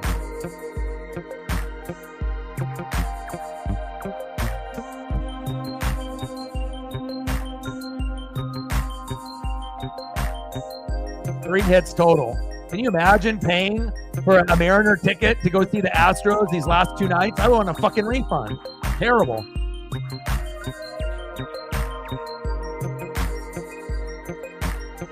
You know, now if like Polo was good and Garb was good and Ty France was good, you know, we wouldn't have these conversations about all these young guys in the farm system or the guys that are in the dugout not playing that often. But, you know, we need to get more guys some experience out there. Pitch is high, 3-1 count.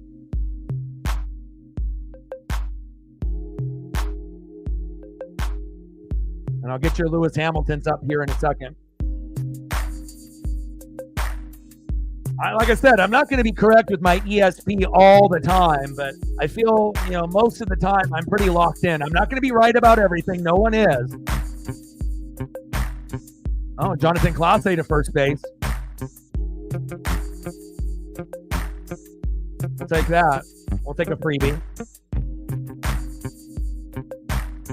All right, we got some time, so let's get some Lewis Hamiltons in here.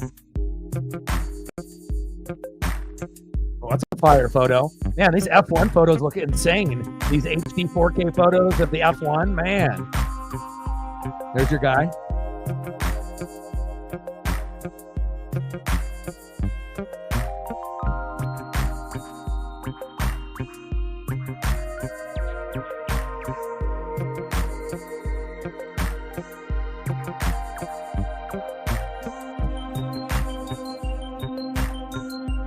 Appreciate that. I'll be live tomorrow at 1 o'clock. GG, man. You guys are the real deal, and you guys have gotten hot since June 1st. And hopefully that we can at least make it competitive tomorrow. Otherwise, you guys are going to sweep us. All right, next up is Luke Raley.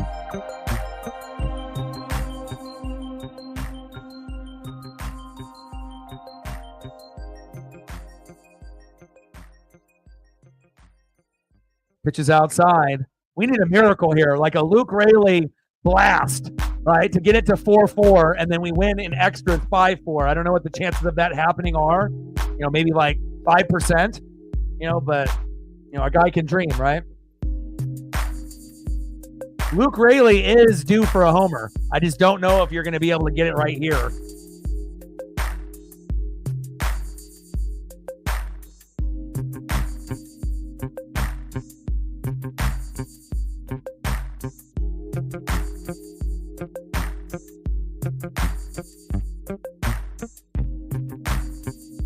Bottom of the ninth, 4-2 Astros. Runner at first, 2 away. 1-2 pitch. Raley crushes that one.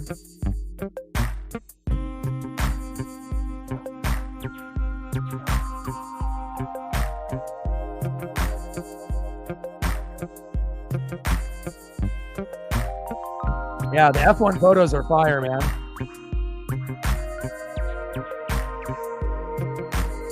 One-two pitch from Hader to Luke Raley, and smoked them. GG to all the Astros fans. You guys whooped our ass here today. Final score, Houston Astros 4, Seattle Mariners 2. I'm going to throw up a few more photos for you for the Lewis Hamilton, if I can find some here. And then I'll be live tomorrow at 1 o'clock Pacific for game number 3, the rubber match, and hopefully Brian Wu will pitch a little bit better than some of the guys that we saw in the bullpen today. Yeah, these Formula One photos are incredible. I never realized how good they were, but we haven't had too many Formula One fans on the channel. So always good when we can find someone new like DX to be able to show a little bit of love of something that maybe isn't as talked about as much here. But incredible photos, man.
7-time world champion, 2008, 2014, 2015, 2017, 2018, 19, 20. My God.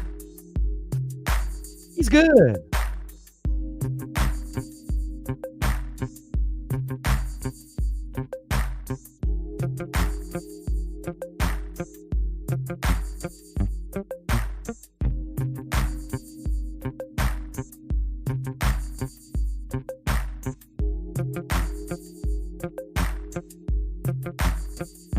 All right, we'll get Matt some photos here, and then we'll call it a night. I got to go take Paisley for a long walk. She's getting very barky. She misses her dad. She wants snacks. She wants to be walked. She wants to play.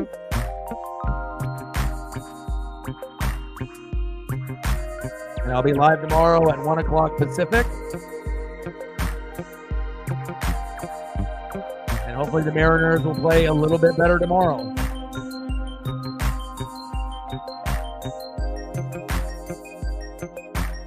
But GG to all of the Astros fans. You guys earned it. You guys' defense was impeccable. Offense was good. And hopefully we can compete with you guys tomorrow. Otherwise, we're going to get swept. We have to win at least one.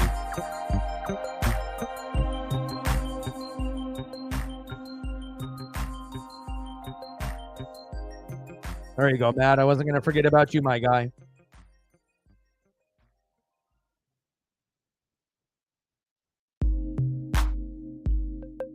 All right, I love you guys, and I appreciate you guys very much. Shout out to all the Astros fans and the Mariner fans. Hopefully things will be a little bit more competitive tomorrow. But obviously the Astros are the real deal. They're the hottest team since June 1st, 2024, and they showed it not only yesterday, but obviously this evening as well. And shout out to all the people in the room, all the people that donated, liked, and shared. I appreciate you very, very much. And I got one question for you. Well, you know, talk sports like us. Your boy Ryan, Northwest Sports Fanatics, and I'm out. Okay.